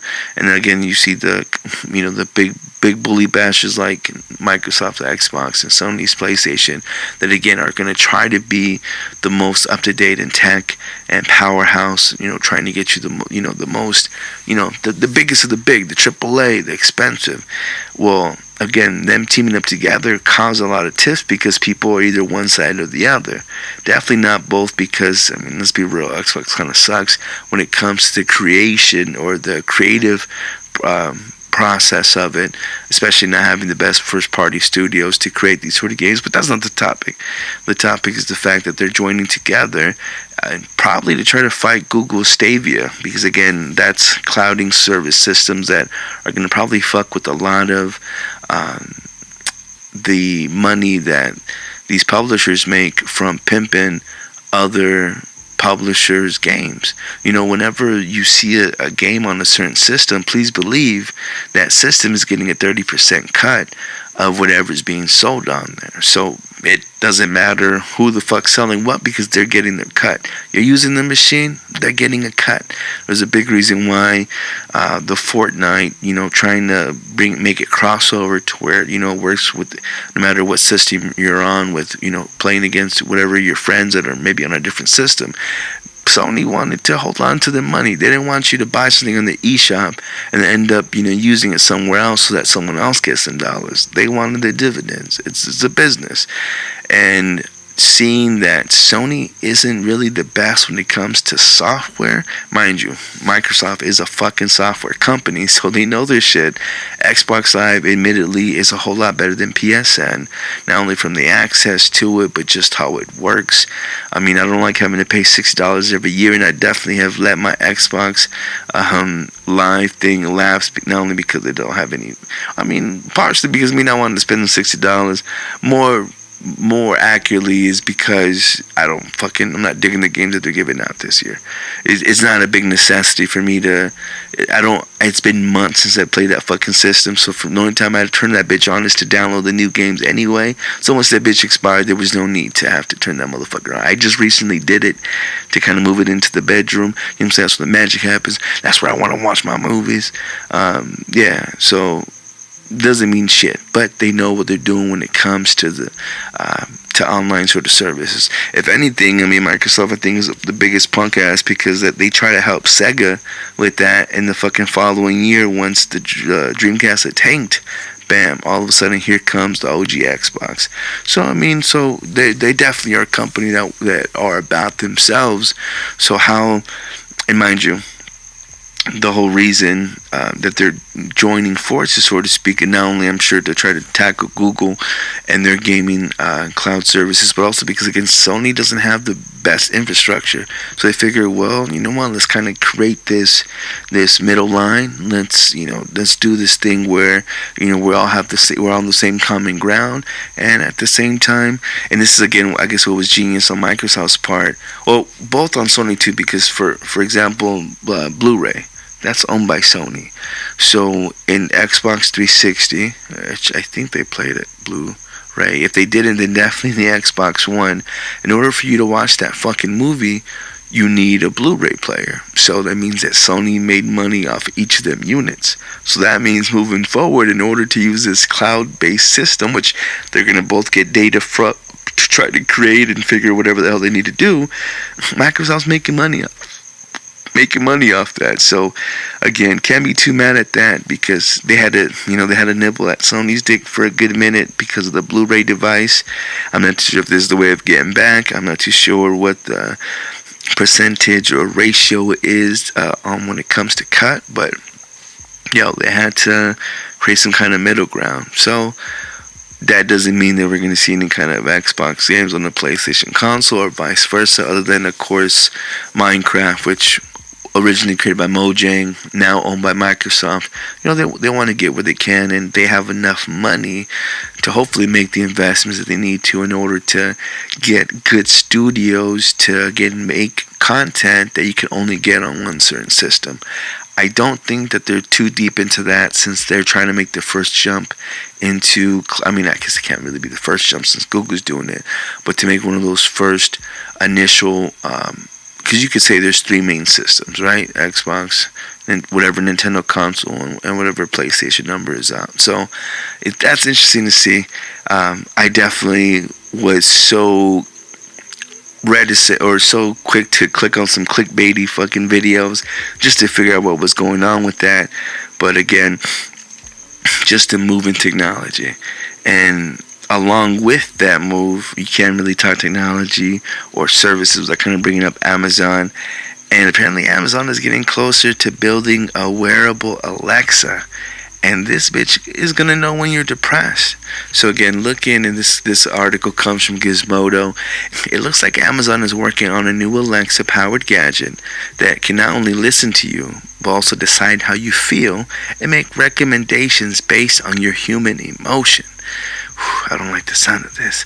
Citing internal documents and an unnamed source, Bloomberg reports that the company has designed a device that you wear like a wristwatch.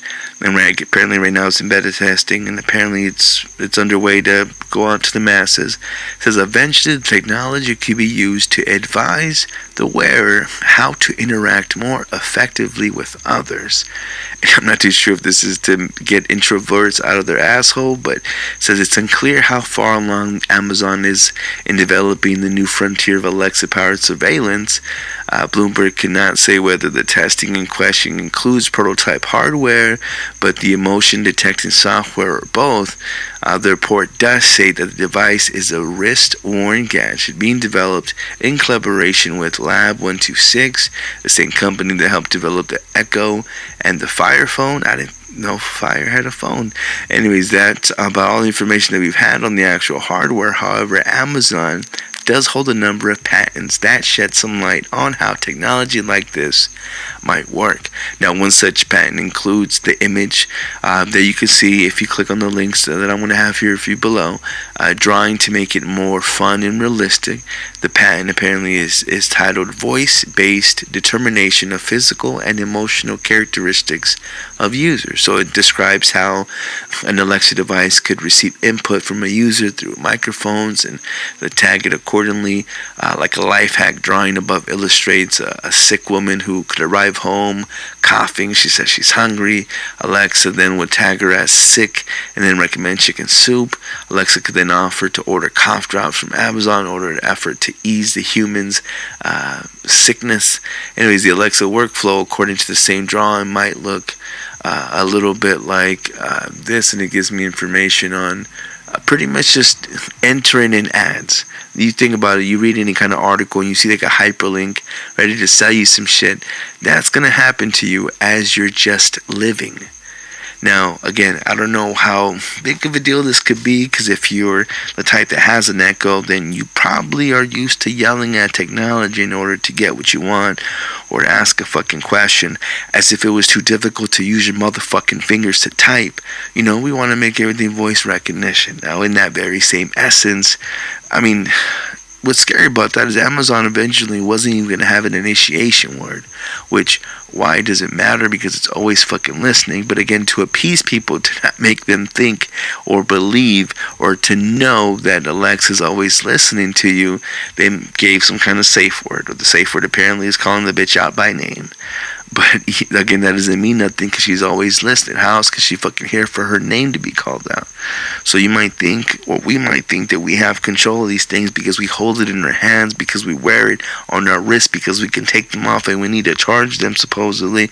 But nah, I think that, I mean, I hate to sound all conspiracy theorists, but like, oh, we lost the war, but yo, this is where it gets to inch into us slowly but surely. Back in the day, we used to be worried about fucking being given the mark of the beast on our fucking foreheads from the back of our necks, or it's going to be some kind of barcode or some bullshit like that. And who knows, right? I mean, if there's chips to fucking keep our dogs in line and keep track of our kids, and I'm sure y'all fuck with Black Mirror, then yeah, there's going to be other technologies that, you know, keep us in line. But man, yo, to think that it's gonna be something that we're fighting for, trying to and we're paying for to try to fucking do, like, just to be guinea pigs. I don't like that. I don't like that idea. Same with another article. It's an opinion piece from the New York Times, talking shit, saying the car knows when you're gaining weight. But one thing for sure, they're definitely collecting data. Shout out to GM and the rest of these fucks here who have access into our cars, especially if you have something that's kind of, not to say the latest and greatest in technology, but most cars, they're connected to Wi-Fi. You know what I'm saying? They got some kind of Bluetooth activity. I'm pretty sure they got some kind of cloud-based system that they're reporting to. But the cars know what we're doing. They're like smartphones. They're collecting data. They know how fast we're going. They know what we're listening to. They know where we're going. They know how far we are from home. There's so much information, so much data that comes out from these cars, from our vehicles, from our very own day-ins and day-outs that, again, I'm sure we're paying for, because how the fuck else will they be connected unless there's just this... mind you can't see Wi-Fi, so who the fuck knows, and how great everything else goes into. But it does trip me out again. And it could be, it is starting off more with your, Lexus and your Mercedes and your, I don't know, whatever your, Caro del Año is, it has the ability to collect all these details, and the sheer fact that, again, they can trace not only how far we are, how long we take to get there, and any kind of new stop to try to fill in the blanks as to why we are, what we're doing, and who knows what else. How do we control that data? We don't really have any way of doing that. And as far as car manufacturers go, they've already gotten our money. And as far as consent and to, for that information, what the fuck do they care? We have already paid them or continue to pay them. And again, this is something that it wasn't a problem before. It wasn't something that we needed to, look into terms and agreements on, but it's something that exists. It's something that we cannot stop. We cannot prevent. This information is being used somehow, some way. Who knows how, demographics and algorithms go to try to triangulate these sort of things. It's out there. And the fact that we have no control of that really, again, makes this not only a concern for privacy, but also for, what can come from it. Mind you, if they were to use this to make things safer, well, that'd be nice. If they were to use these sorts of things to know how to market certain products, to maybe have us not pay as much because we don't need all this such and such, we'll be happy with the this and that. Not so much that either, because again, a company's going to want to make as much as they can, and when they have projections for making more, it's because they're trying to push more. So you would, that, or try to get away with giving you as least amount of shit as possible so they can make all the more profit. Again, we don't know how they operate, we don't know exactly how shit runs, but the fact that they have that ability should make them very dangerous and should make us concerned for not only what we're investing into, but also knowing what we're contributing to. Now, I'm not trying to say, look, you'll get like me, get yourself an old bucket, you'll be lucky, just has AC and some power steering, so you don't have to worry about such nonsense. It's not the case. People want to connect their phone straight to the Bluetooth, not having to connect the Bluetooth just to be able to, charge the bitch and listen to your favorite podcast, which I hope is this. So, I can understand technology is going to make things a whole lot easier, but know that we're stacking chips against ourselves just to help them fuck us even more in the future. Again, I don't want to be that cynical. I don't want to believe that that's the case. I want to believe in good things, but if you want to listen to bullshit, you better wait for the next motherfucking segment. Are you not entertained? Are you not entertained? Is this not why you were here? So one of the things that had really made me trip and tell me that you guys had seen this, Sonic the Hedgehog was coming to theaters at the end of 2019, and there was so much backlash. And again, we live in this cancel world order where if it doesn't fucking sit with us, we're gonna sign petitions and bitch on a fucking keyboard, and somehow it moves weight. But yeah, people were not digging the way Sonic looked. I wasn't the most happiest that I looked like a shrunken person in a fucking blue suit that had, way nicer teeth than I, and a fucking nose that definitely was not part of, the original costume. And then on top of that, it just being as funky as it was. Because I figured you'd have to imagine, especially if you ever watched the cartoons back in the day. I mean, really, I was a fan of the game, but if they got you in the game, they're gonna try to sell you everywhere else. Shout out to Ninja Turtles, being based on a fucking toy, and then they try to fill in the gaps everywhere else. But yeah, people just were so fucking distraught, especially considering that Detective Pikachu, which released this a couple recently, that looks so spot on to the source material that made and it has such a backdrop and lore of other creatures and Pokemon that just to see them somehow sporadically throughout a couple of scenes would be enough to satiate you a little bit, but the fact that this game or this premise of this character just looks so fucking goofy, and I don't like the happily ever after dude that's in this shit who plays the cop, because I can't stand his ass. He's too pretty. Just seeing him, I'm like, alright, this is gonna be campy as fuck. If you ever watched the cartoon, campy as hell. I mean, shit, this was in the era, early 90s, where, whatever Nintendo don't, Sega does. So, they got off on being the punk and the badass and the, cut against the grain. So, there's definitely nothing but dorkiness in its DNA, but the fact that people just weren't digging the way that it looked, there was enough to be like, all right, fuck it, well, we're gonna send this back into the, back to the bakery. We're gonna let it cook for a little bit longer. Apparently, at first, it wasn't gonna change any time, which made you wonder, well, fuck, they must have saw this shit coming, and you figured they would have done test screenings and things of that nature, where people would have told them, oh, that looks fucking crazy. It looks really weird. Why would you not, again, reference back to people that, that are fans of it? Because I can understand you wanting to go beyond the fans that that played this as a kid back in the day. They're definitely adults by now, and they probably have kids that reflect how they were when they played such systems. So again, I understand that they're trying to reach beyond that, but yeah, they done fucked up and they had to take the shit back to the cook. But I mean, so of course, naturally got pushed back sometime in 2020s when this is expected. The one good thing, and you definitely couldn't tell from the beginning of it, because when I think of this character, I definitely know that he pulls it off, but it doesn't look like he pulls it off until you see the prosthetics and all the wackiness. Jim Carrey, he plays Dr. Robotnik or Dr. Egg, depending on what side of the sea you sit and the name that he was given. But anytime that I think of Dr. Robotnik or whoever that person is, I imagine the big ass orange whiskers and the bald head. Now, he eventually had that with the eyebrows and all, but it was like one fucking frame as opposed to when they're introducing his character. So maybe he has like a mad scientist moment because they're using him to try to capture Sonic in the first place, which I don't know how that comes into play or where the fuck he comes from, because he's just being outlandish. It was a place where he played God, Evan Almighty. No, that was with Steve Carell. He played one of them shits where he just was crazy and ridiculous, and that's what we want in our Jim Carrey. We want him to be crazy and ridiculous, and the fact that he's playing a mad scientist, it works perfectly.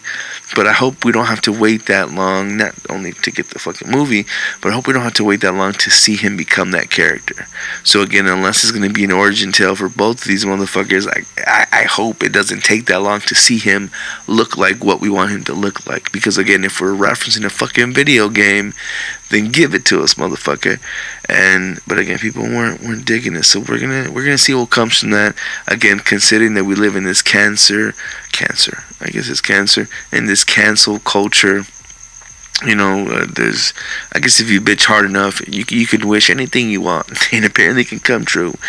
And along with that, shout out to Nipsey Hussle, who I don't think, because it's been such a long time that I've recorded a S.P.i.C podcast, I'm not too sure if I've gone over his death and his passing.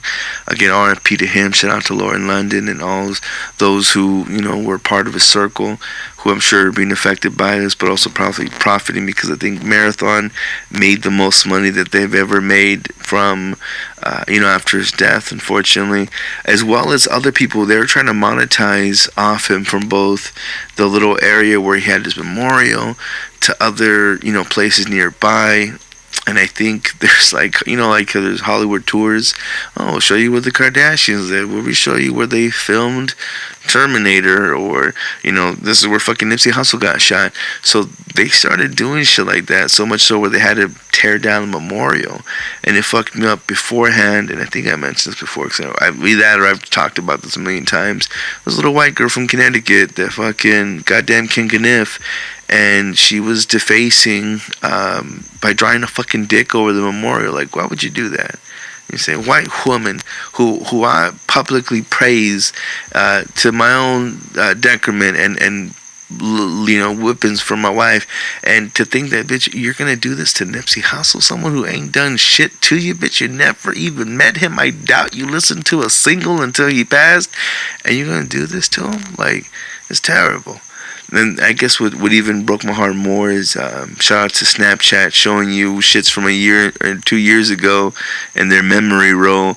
And I remember fucking bumping Victory Lap, yo. To think that just a year later that shit were to pop off. And to even more creepier effect, the last, I don't know if it was the last song, but he did a track with DJ Khaled and John Legend. And the video definitely borrows from Save Room, where the fucking piano's going down the street and shit. But Nipsey Hussle, man, his second verse was probably one of the coldest verses I've ever heard him state. Not only from him, giving props to God, thinking that he's making chess moves, but it was really God's grace. But the very fucking opening line of his second verse saying getting sprayed in broad day, that's how he fucking went out. Getting sprayed in fucking broad day. Now, the unfortunate second line is like, he says these bitch niggas gotta learn the hard way. And, I mean, well, did we not? You know what I'm saying? Or hoping people that are about that life, you know what I'm saying, can realize, this shit is not cool. This shit is real. We can be gone, and then that's it. That's over with. And to think that, again, we could be, Bible says it, our lives are like withering grass. It twirls around the air for a little while, forever long the wind will have it, and then after that, you're gone. You're going to wither away. And it's so funny because, like, so recently I was feeling stagnant, wanting to do more with life, obviously not wanting to do the whole 9 to 5. I'm recording this 2 o'clock in the fucking morning because I'm about this shit. It's the only time I can get time. You gotta make time. And everything else, well, shit, if it's part of the rigmarole, well, it'll be figured out. But the things that you want, you really gotta get it. No one's going to give it to you, and by the time someone's getting ready to give it to you, you hope that it's something that you may not need, or again, something that you're ready to jump with because you've been waiting for that moment. Cue in the fucking 8 Mile inspirational music. But yeah, it broke my heart that all that shit had popped off, and then again that verse. So that verse has probably been the most coldest thing. And shouts out to that album. I'm not. I don't want to throw no shade on Khaled. I feel like he's definitely ridiculed as a puppet, you know what I'm saying, from being overtly motivational. I'm pretty sure he's mocked about, but there's no doubt that what he touches is fucking fire. So I hope that whoever tries to fuck with him, they feel that burn. And shout out to Buju Banton, who's on 2 tracks in that record. One is Holy Ground, I think another one is Higher Ground, or Holy Mountain. Dope ass fucking tracks. There's something about the conviction in reggae and my stoner ass that, of course, can't let go of. But also I'm a big fucking fan of Buju Banton because I just forever loved the shit that he hopped on when he was trying to bite off Beres Hammond. But that's another conversation for another day. Speaking of biting, or people that just have bad nipples on them. Did you hear about, and I haven't watched Avengers, I don't know, and I don't pay attention to the memes because I don't want nothing spoiled for me. At the same time, I'm not too eager to watch it. There is a woman who apparently or potentially exposed measles to an opening night up in LA or some part of Cali. So to think that this bitch, again, out there trying to watch this movie, and shout out to the people who aren't vaccinated, who are impressionable or able to be affected by these things. She fucking spread that shit. And again, mind you, you might think to yourself, well, how is it her fault? Just like, saying, motherfucker who hit something raw. Motherfucker, you didn't wrap up the Jimmy, bruh. You brought this upon yourself. No, motherfucker, I came to a movie. I wasn't asking for no fucking trouble, but at the same time, you really don't go asking for this shit. It just happens. Shout out to, I think it was Trainwreck, the Amy Schumer movie, and I'll talk more about her in just a few seconds. I remember someone fucking opened fire during one of her fucking movies, and not knowing maybe that she was this foul-mouthed bitch. Like, maybe people thought, oh, here's a fucking chubby white woman, I'm sure it's gonna be motivational. Nope, it's a movie about her being a whore. You know what I'm saying? And motherfucker couldn't stand it and let two fucking, roll off the fucking shotgun. A goddamn shotgun. Not a fucking handgun, a shotgun. Now, I know this is old news and I shouldn't be so fucking tested by it, but I thought that was kind of funny. It's not funny at all. I just think it's ironic that shit like that pops off, and it can happen at any fucking moment. It don't need to be the Dark Knight Rises and that fucking white boy in Colorado fucking doing that massive shooting. It can be anything. It doesn't need to be an action movie. But, again, speaking of Amy Schumer, she recently had a baby. Shouts to her. I still haven't seen her stand up where she's pregnant, but I saw that Lily Wang or Lily Wu or whatever little Asian bitch that had the crouching tiger mom stand up, and it was funny, and then she did it again. I'm thinking, bitch, like, you need a different shtick. You can't get pregnant every single time, but maybe she can. Maybe it'll make her money. Who knows? I think she married into it. But Amy Schumer, who, shout out to her fucking some dude with autism, she recently became a mom, and she was being mom shamed for returning back to work so quickly after having her baby. Now, mind you, with me being as embarrassed as I am to say this for y'all that don't know, I was in between gigs at the time that my baby was born 2 years ago, and I've been in between gigs a whole lot, plenty more times after that. But most certainly during that process of when he was born and he was in the hospital, like, I didn't have shit to do. Like, it's funny because I have requested time so I could be with my baby, end up getting let go beforehand, so they made it a whole lot easier to be able to do so. But I enjoyed every moment of it. Shouts out to craftiness, shouts out to God's good grace and taxes that allowed us to stay afloat. But no, I couldn't imagine not having those initial moments with my baby. So to think, I could only imagine how much more a woman would feel entitled to need to be with her baby in those first crucial moments that had that, skin on skin contact and all that good stuff that's lovely and bonding. But again, when you're in the business is going to be popping with or without you. So if you can get with it, obviously the best. So I imagine that her need to have to jump out and to get back to working is for that exact reason. You know what I'm saying? You got to make the money moves because the money's going to move regardless. Are you going to move with it? Are you going to get some? You want some? So you don't have to get back with it. So the fact that she was catching heat for it made me feel like a damn shame, because as much as I don't like her, especially with the accusation of her stealing jokes, and you can't help it if you have other writers who maybe might have been influenced or might have been inspired by certain things and they kind of bit a little bit too hard. There could be so many excuses, but regardless, I don't like the bitch. So I'm not gonna be too much of a offended for her, but at the same time, she needs to work. You know what I'm saying? She has a fucking baby and a husband with fucking adult autism. Like, respect her hustle. God damn it. Anyways, speaking of respecting one's hustle, Pulp Fiction turns 25 recently. I can't blink on his name. He's one of my favorite directors. Quentin Tarantino was at the Cannes Festival showing off his newest flick, that Charlie Manson. I'm not sure if it's entirely based on that or not, but called Once Upon a Time in Hollywood. One of his biggest budgeted movies. Apparently Sony shelled out $90 million to get him to make this shit, knowing damn well that he's gonna make at least double, worldwide on most of his things. That's kind of a big budget. I hope he didn't fucking blow the bank off tops just because he could. But I imagine it cost a pretty penny to get the actress that he does, especially with DiCaprio and Brad Pitt. And even though he's worked with them before, it's the first time having them together. Shout out to Margot Robbie. I wish he showed some titty on this one, but who knows? Either which way, it's going to be good. If you want to see some titty, watch Wolf of Wall Street. I think that's her in in that movie. But yeah, Pulp Fiction, again, 25 years ago at the same Cannes Film Festival, he was there showing off his second movie, because I guess the first one was not Unusual Suspects. What the fuck am I drawing the blank here? Band Apart, come on now. Yes, that movie. Second movie, was it, 1990, 1992, whatever the fucking year, it definitely blew up everyone else, even though Travolta was already popping off from Grease and all the other shit. Like, this put him on the map as far as acting goes. Samuel L. Jackson, this put him on the map. But this Bruce Willis definitely put him on the spear of being this action hero that he is now.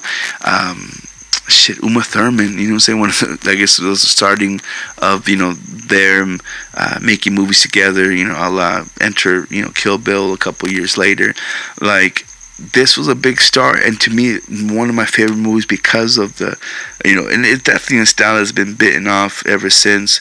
But the fact that you can have all these sideline stories that somehow still cross sector and interact with one another, and then come full circle near the end after, even though we know what happens to some of those characters, the fact that we're seeing this thing unravel and unfold, it's gnarly. And it was such a smart thing, and it was one of my favorite things. I'm a fan of dialogue, just because I'm a lyricist. I love word choice, and I love seeing that plan out and pan out, and so something like that to me is a fucking masterpiece. The fact that it turns 25, if you guys haven't seen it, look, don't get too sucked into the overhype that people have. People hold some things dear, and it just did a whole lot. But I feel, even though it isn't the most modern take on things, I still feel like it was masterfully shot. And this dude, Tarantino, he's the biggest fucking nerd that you're gonna find in Hollywood. So when it comes to homages to whether it be Western movies or other directors, this is in that. You know what I'm saying? You can see not only the work of a genius, but also the respect shown into classics before it, which I think, and mind you, I haven't seen it yet. I'm not even sure if it's even out yet. It has to be if they're rolling all these trailers. But this new film, Once Upon a Time in Hollywood, this is going to be that. This is going to be his homage into, again, all the classics and things that inspire him. I'm sure, because he always sprinkles that into his movies, but even more so this, because it's a take and it's a mirror reflect on Hollywood. And I think this is going to be the first movie post Harvey Weinstein #MeToo scandal. So again, Harvey Weinstein was one of his biggest backers, and you could look at Tarantino, know he's a creep. Hey, I can't talk too much shit. I love you, bro, but you look like a creep. And people, and obviously you have a foot fetish, so if you have a foot fetish, I'm pretty sure you're automatic creep right there. So it's just so many halves. Shout out to him just recently getting married to a legit Israeli. Bitch looks bad. God bless him. I hope he's not being, taken from a sugar. But yeah. Shout out to that, and R.I.P. to my dude. Oh my goodness, I can't believe. And this is another thing too, that when it passed, I was like, "Fuck, man!" I really wanted to be able to talk to this with people. With Arizona Verse. I was really hoping to be able to kind of go back and forth, because this dude has done hood classics beyond belief. John Singleton passed away, and it was weird when it came in the news, because he hardly got any love, and I don't understand why. Going back from Boys in the Hood, which again, being a West Coaster, definitely, was something that I grew up with, something that definitely got parodied beyond belief.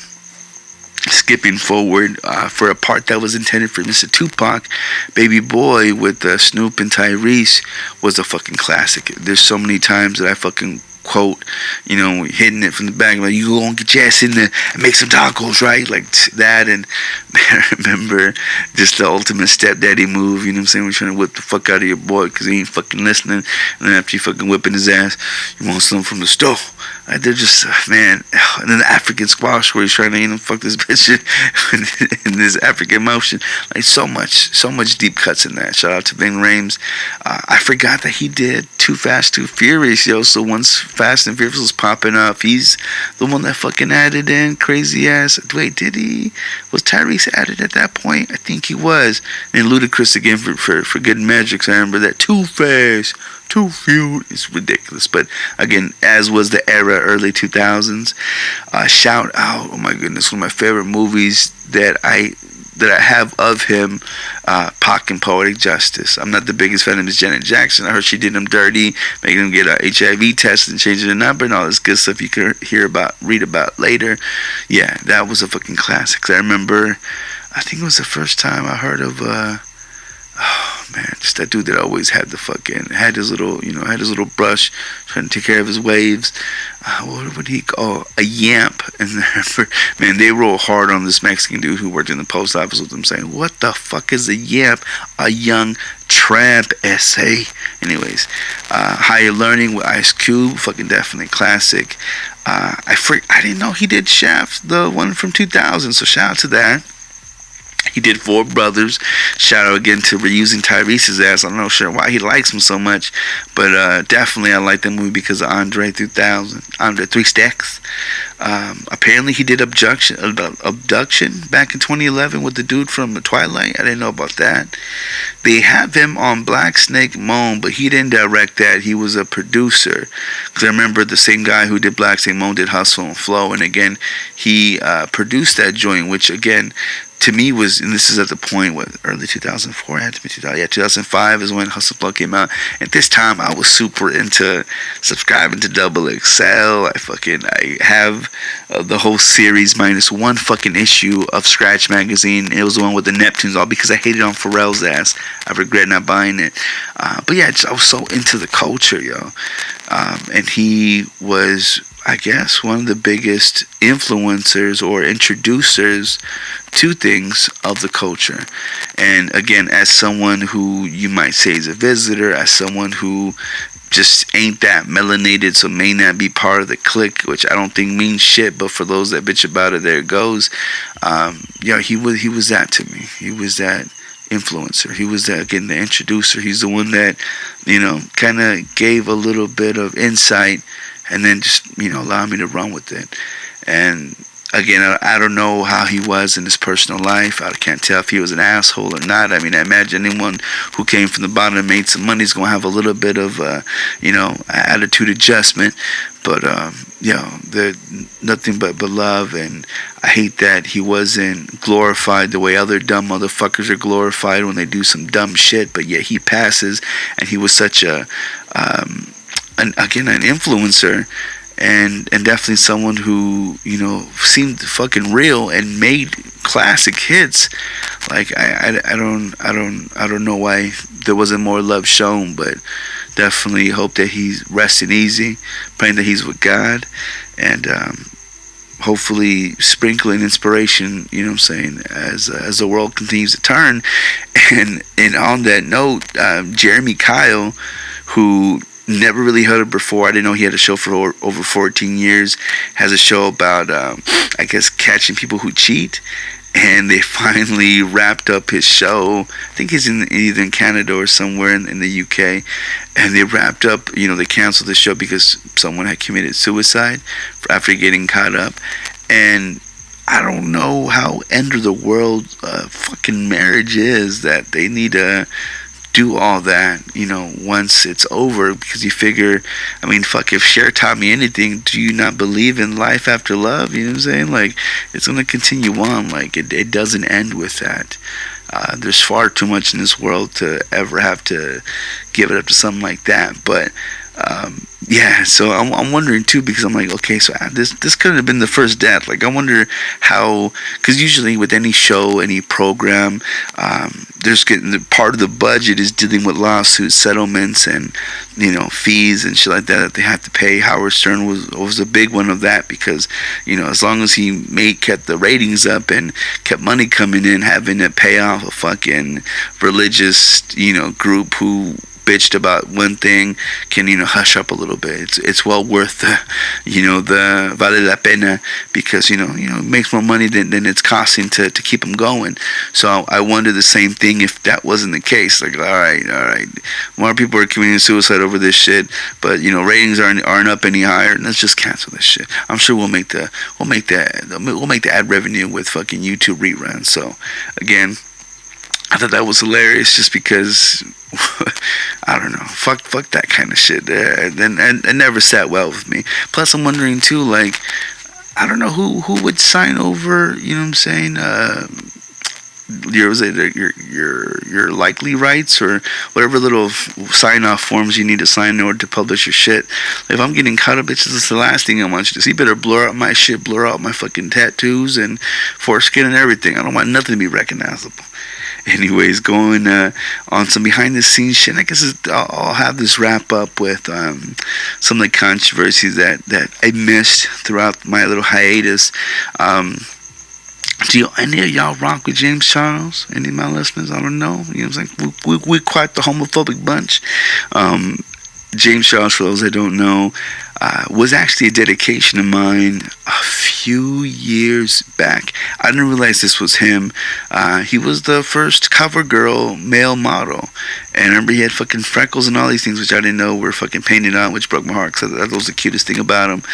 And he apparently got into some shit with another, because he's pretty much a makeup guru. The gurus get passed along so easily and so willy-nilly now. I don't know if it means the same shit that it meant before, but he's a makeup artist.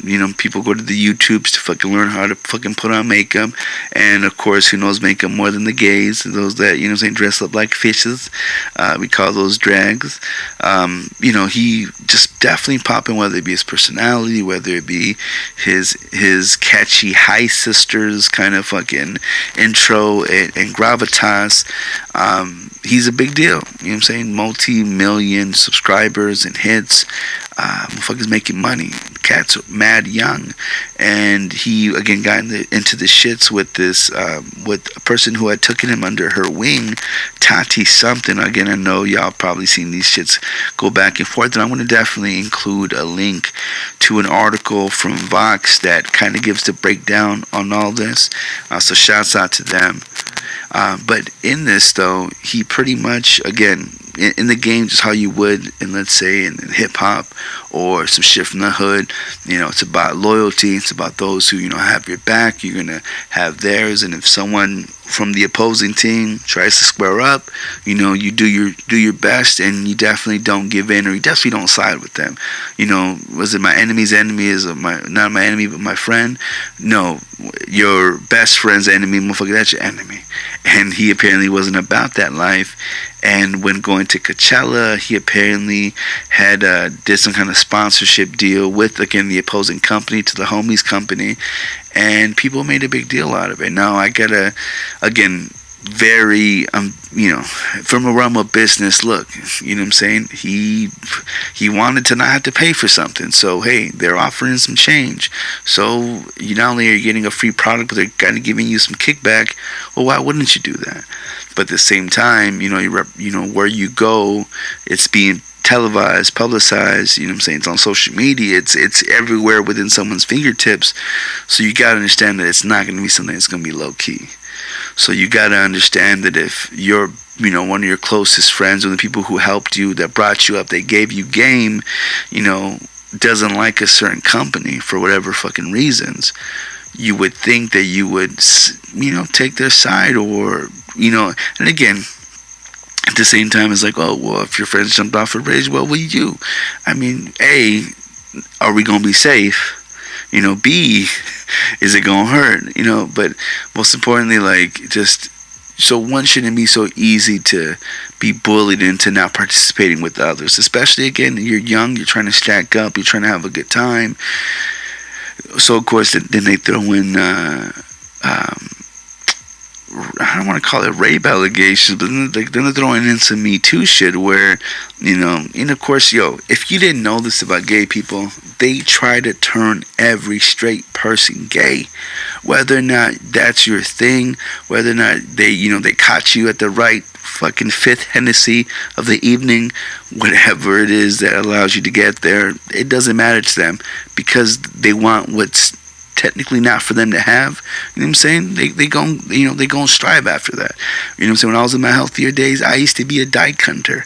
You know what I'm saying? That, you know, I don't know if that sounds funny to you or not, but you know, I would legit be, and I wasn't the most suavest cat. I definitely wasn't the most in shape, but for whatever reason, I just had that instinctual thing, like, I'm going for lesbians because I can't have them. So if I can, then I feel like they're worth double the points. So I'm guessing, again, in the same essence, that's how gays can be. Because, especially because it's so easy to be homophobic and, oh, no, I don't do that. So you'd figure that's the most victorious notch on the old belt, because that wasn't for you to have, you know. And I imagine that in the gay culture, they all hoes anyway, so where is the chase? Where is the game? So anyways, so he got thrown in the bus for trying to force one of his straight homies into some shit. Supposedly he passed off as being a virgin, and who knows, you know, I haven't seen his butthole. I don't know, you know what I'm saying, if he's taking shit up there or not. I would definitely think that he'd be more the femme than anything else, so I imagine him to be the bottom. So you wouldn't think that he'd be so predatorial, but when you got money, you gotta believe in this fake big dick energy that money gives you, because, you know, you're a person of influence, you're a person of power, you're someone famous, so people want to be nice to you and be friends with you and get a fucking selfie with you and get that fucking at. You know, I hate the power that a fucking at has, but it, you know, it is what it is, and it has what it has, and it touches people the way that it does, because validation, because of, you know, whatever hopes and aspirations that you're trying to put all your fucking efforts into. It's a sad thing, but, you know, that's kind of the culture that we live in. And, you know, I can't lie, shit, back in the day when I was being a little selfie whore, you know what I'm saying, I had to make sure them likes hit a certain amount, so that, you know, it was just the number and not just the names. And I think eventually Instagram did away with that shit, and now it's just, you know, it could be 1 or 2, it's just a fucking number. It's not going to show people's names. It goes right into it. And I think it's because it creates this anxiety. It creates this sort of thing that I don't like giving power to. You know what I'm saying? I can only control so many things, and the fact that I can't control those to my utmost desire makes me not even want to fuck with shit. So again, there's dangerous territory when it comes to being someone of that stature. Not only was he fucking over the homie, but people were like, all right, you're gonna shit on us, well, we're gonna throw your fucking dirty laundry out there. And I was always a fan of Shane Dawson, because my kid sister was a fan, and it made me a fan, because, well, this guy's nice. Oh, you know, he used to be fat. Okay, so he's cool peoples. And then, oh shit, he came out as bi, which, you know, I don't know, you know how people see that greediness.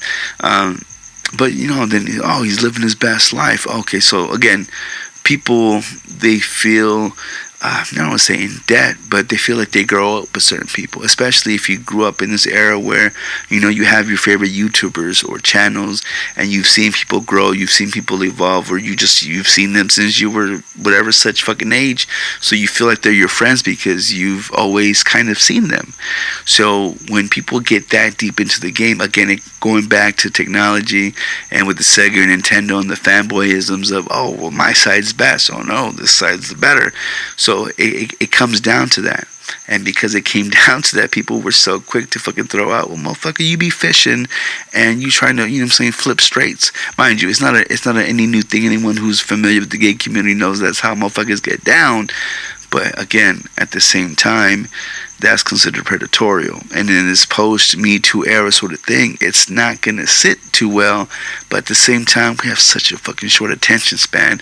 Out of the fucking 18 million viewers that he lost 3 and 3 million is a lot, especially motherfuckers that even got 500,000. So to think that to someone to lose 3 million is a big fucking deal, but not when you're as big as he is. You know what I'm saying? What's that one song? You know, what's a man to a mob, and what's a mob to a king, but what's a king to a god, shit like that. Like there's these stacks of things, and I'm not too sure if they're out there we're gonna cancel him and put him into the ground. But sometimes you're too big to be destroyed, and I think that's that very same motion or belief that makes us think that we are more than who we are. And the same reason why, I don't know if it was Alexander the Great or one of them cats, had to have someone stand next to him to tell him, you're merely a man, you're but a man, you're just a human, or you're just, you're not a god. Like they had to be reminded, because again, people, they grovel, they throw, throw themselves at your feet. So to think that that's not gonna fuck with the way that you think or the way that you perceive things, motherfucker, you're delusional. Because you can probably be delusional already with all the said love and attributions. Like me myself, I get a lot of shit for being ungrateful, because not only do I have a wife who does everything and gives her all, but also fucking kids that fucking love me. I can't stand all of them sometimes, and that's so terrible because they love me so much. And again, not to say that I'm a piece of shit. At least I hope not. I'm going to defend myself on my own damn show. But again, when you're given so much, it's easy, unfortunately, to kind of to forget how much it is that you do have, especially when you're aspiring for more, especially when you want the next thing. It's so easy to dismiss the things that are right there. And I'm pretty sure, him being a young cat, that's exactly what happened. He just missing the here and the now, all because, or for the thought of the tomorrow and the future. And it doesn't allow you to make the best decisions when you're too hocked up on hype, baby, on all that clout and all that cock, I'm sure. But yeah, that's gonna do it for entertainment news, yo. It's science news, yo. One of the things that really caught me up, this article, shout out to BBC, not Big Black Cock, but the British shit. Artificial life form was given synthetic DNA to find out that UK scientists have created an artificial version of a stomach bug, E. coli, that is based on an entirely synthetic form of DNA. Now, at the same time, Sin61, as they are calling it, has had a genetic code significantly redesigned. It's been done in a manner that will pave the way for designer bacteria that could manufacture new catalysts, drugs, proteins, and materials. Now, other scientists working on synthetic, maybe the same thing, biology have been held the development as being a big breakthrough. Now, again, they're making artificial life, and again, they're using animals' genetic codes to redesign this shit. We're playing God, and I know it's nothing new when it comes to the realm of science, but this is kind of a fucking big deal, and I don't know what sort of thing they can get from recreating E. coli, but the fact that they're messing with such things, really makes you wonder what else that they could do and what else can kind of come from it. Again, they're considering this shit as a milestone, and understanding that certain mistakes can kind of cause a chain reaction of fuckery that has to, I don't know. This has to be one, and again, I say this probably every single time, but this has to be one of the ways that the zombie culture kind of takes into place because of us, fixing these certain diseases. And I made myself a note to try to bring this up here another way, but when it comes to creating, I guess, things, because you would imagine if certain things weren't meant to survive and they didn't, then it'd be fixing itself. But when you're talking about kind of forcing something to last longer than it should, and you're forcing that hand, you gotta imagine that this can't be a good chain reaction, or this can't be right if something is meant to go away, but yet we're forcing it to stay. Mind you, some would say, oh, well, that's just a matter of, the survival of the fittest, right? Because, you're a part of it, and you made way, or you got away with it. But I feel like that's probably not the best way to go about things. But I mean, time's gonna tell, and I know that eventually it won't matter, and maybe we'll all be fucking cyborgs. I know that my oldest, he keeps telling me, he's like, oh, I want to be a cyborg. I'm like, well, nigga, if we get to survive long enough, I'm pretty sure, Lord forbid, you ever need a fucking other arm, if there's a way to get that done. Definitely not on my salary, but eventually. Another thing too, and for whatever reason my link to get to it isn't working, but scientists have also created a way, or created a sound so loud that it can vaporize water.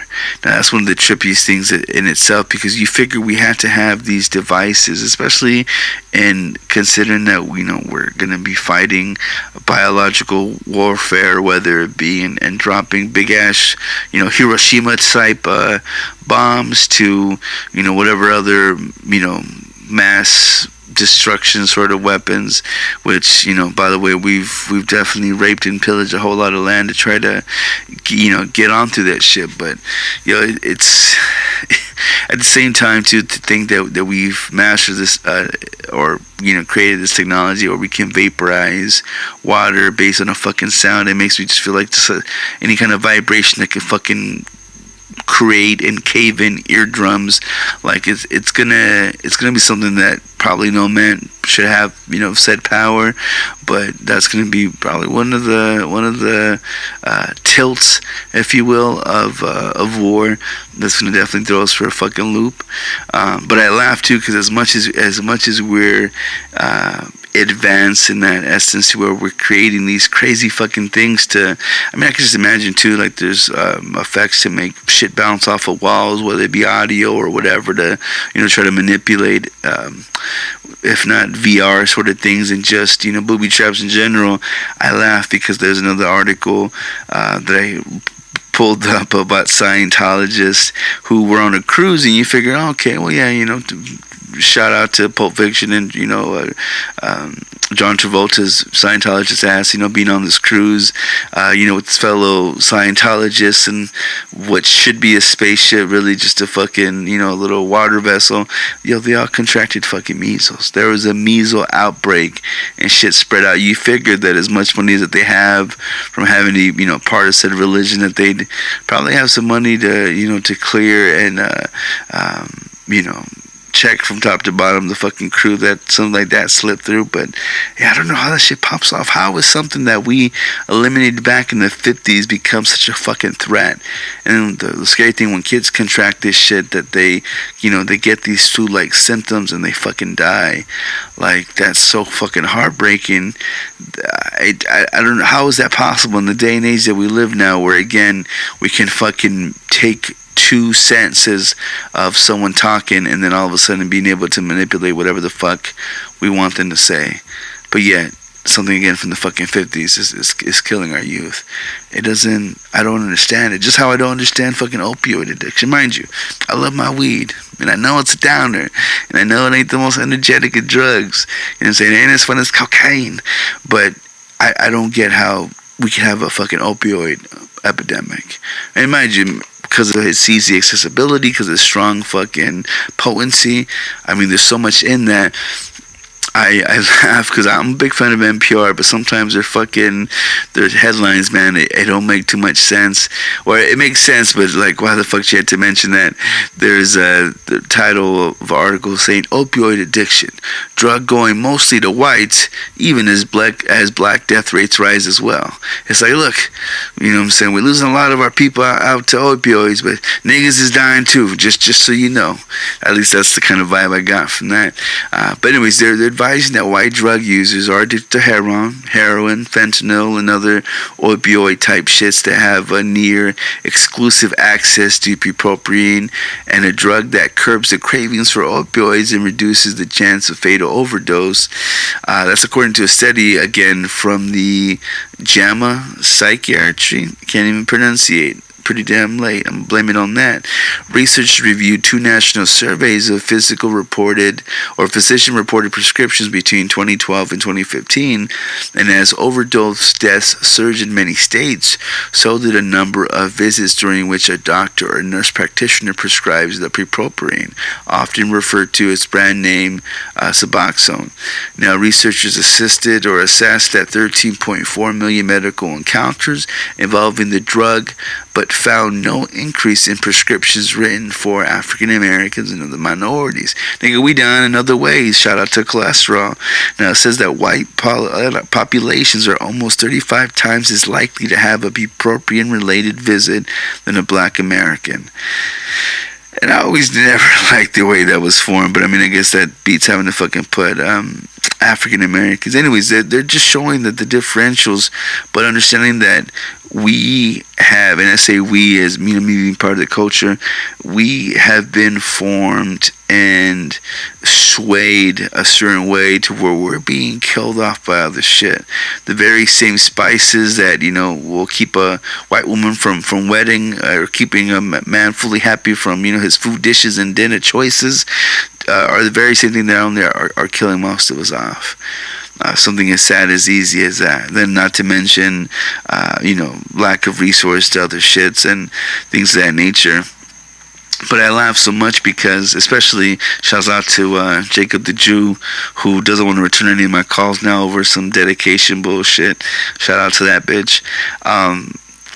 Not my nigga Jacob, but his literal woman, who apparently was, you know, wasn't liking the attention that we were giving her, and I thought that was the biggest shout out. But I guess, you know what I'm saying, to each their own.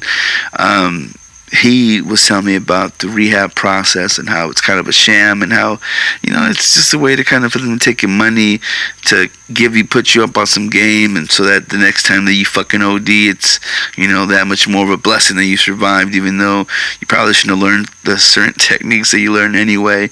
And one of the things that I never understood was how they always wanted you to become abstinent, and I guess it does make sense to a certain essence, because, you know, you're trying to, you know, not trade one addictive nature for another.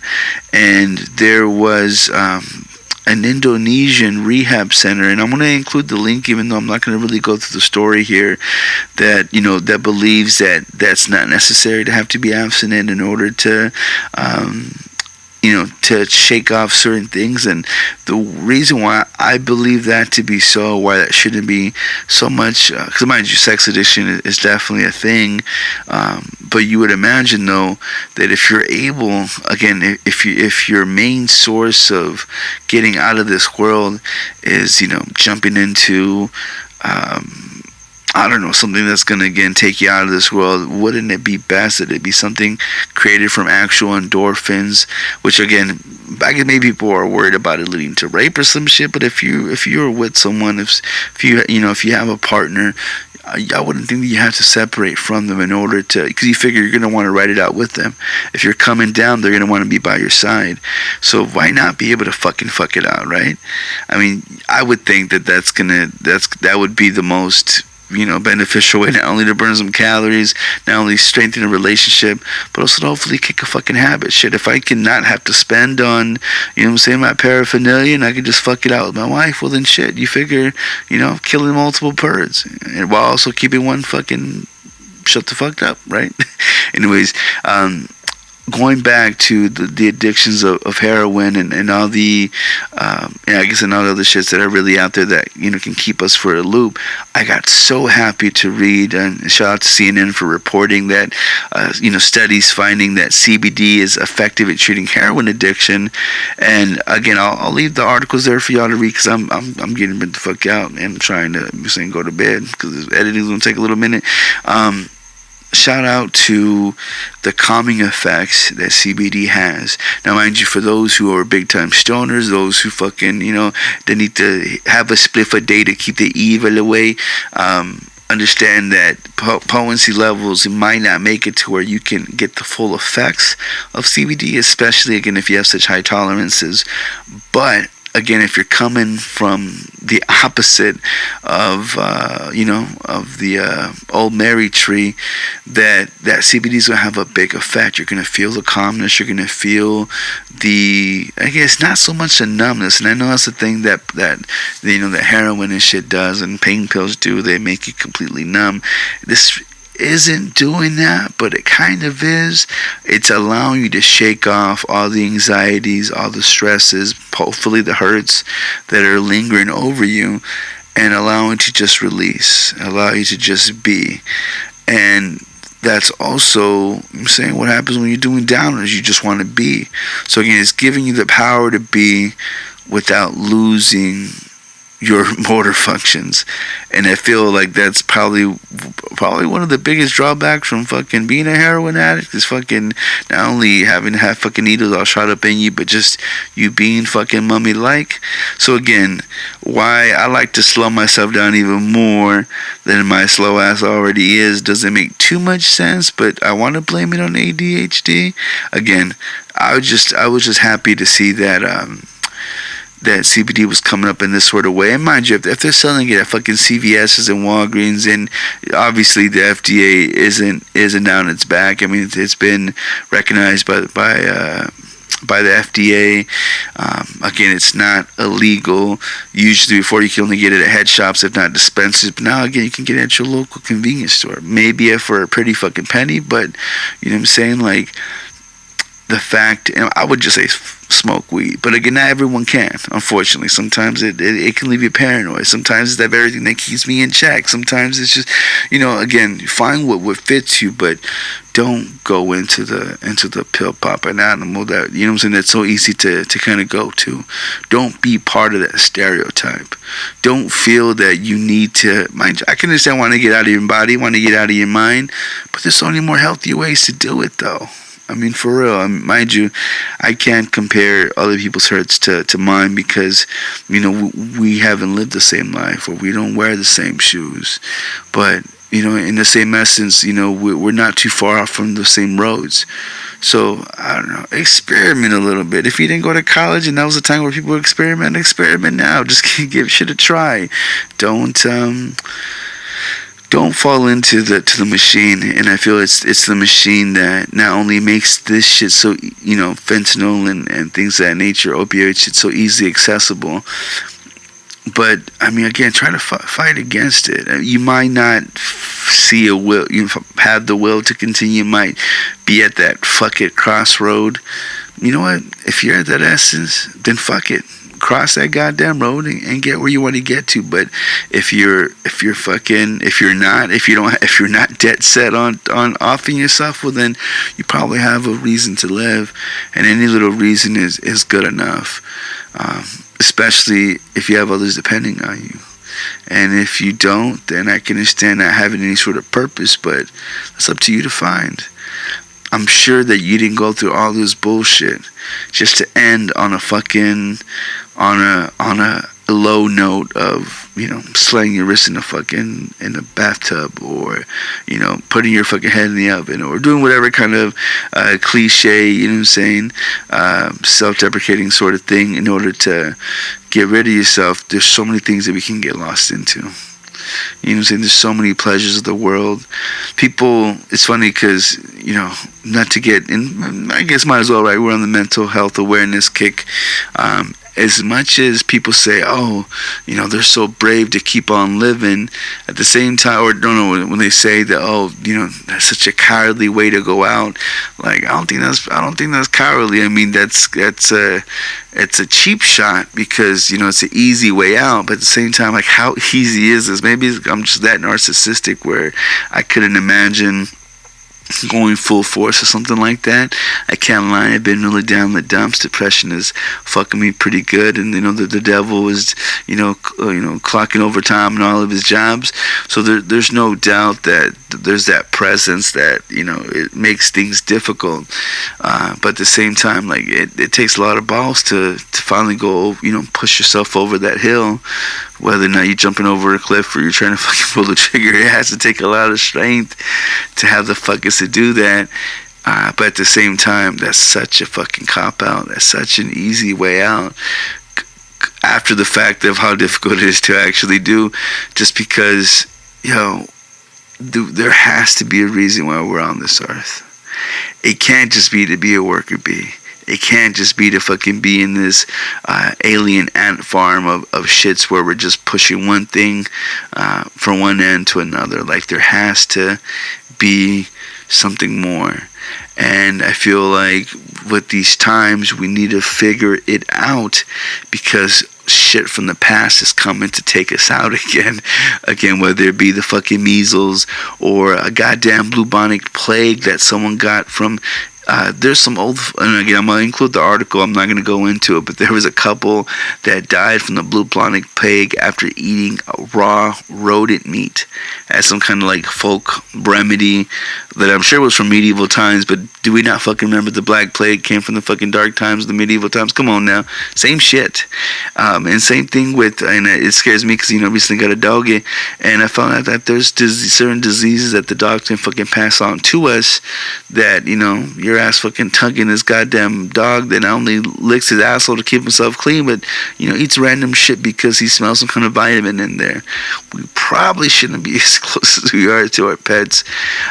And more so because, again, these simple ass diseases that weren't affecting shit, somehow we're having a crazy chain reaction to shits. Most recently, and again, I won't go into too much in the article, but I will include it in there for y'all that want to read more about it. If not, y'all can do your Googles. Come on now. In Pakistan, children are having the worst affected rate of HIV for whatever fucking reason. There's been an outbreak of HIV, and for some reason the fucking kids have it. I don't know what kind of bombings that we're fucking throwing out there that's crazy, this kind of radiation effect that these motherfuckers are getting, the HIV. MIG, it could just be, all around malnourishment, fucking not proper sanitized medical supplies, and how this shit's being reused, and we know what fucking happens when you reuse the needle too goddamn much. It could be a part of that, but again, it's like, fuck, as far and as advanced as we are, how are these little itty bitty things having such power and fucking control over us again? It doesn't make sense. Fucking Ebola still out there fucking representing in the Congo. It's real out here, and I feel that and I don't want to sound corny, I don't want to take it back to, we need to fucking have prayer, but honestly, me, myself included, I get so consumed in the things that I want to do, the things that I have to do, then getting back to me being pissed about not being able to do the things that I want to do, that there's so much rigmarole that again becomes second nature, that we just see ourselves like fucking zombies, having to, again, do this 9 to 5, do all these little itty bitty things, and surely there's not enough hours in the day to do it all. There's a reason why my fucking co-host isn't on this show, because there's just so much, and we need to put our priorities first, and that can be backseat to a lot of things depending on how fucking heavy that list is.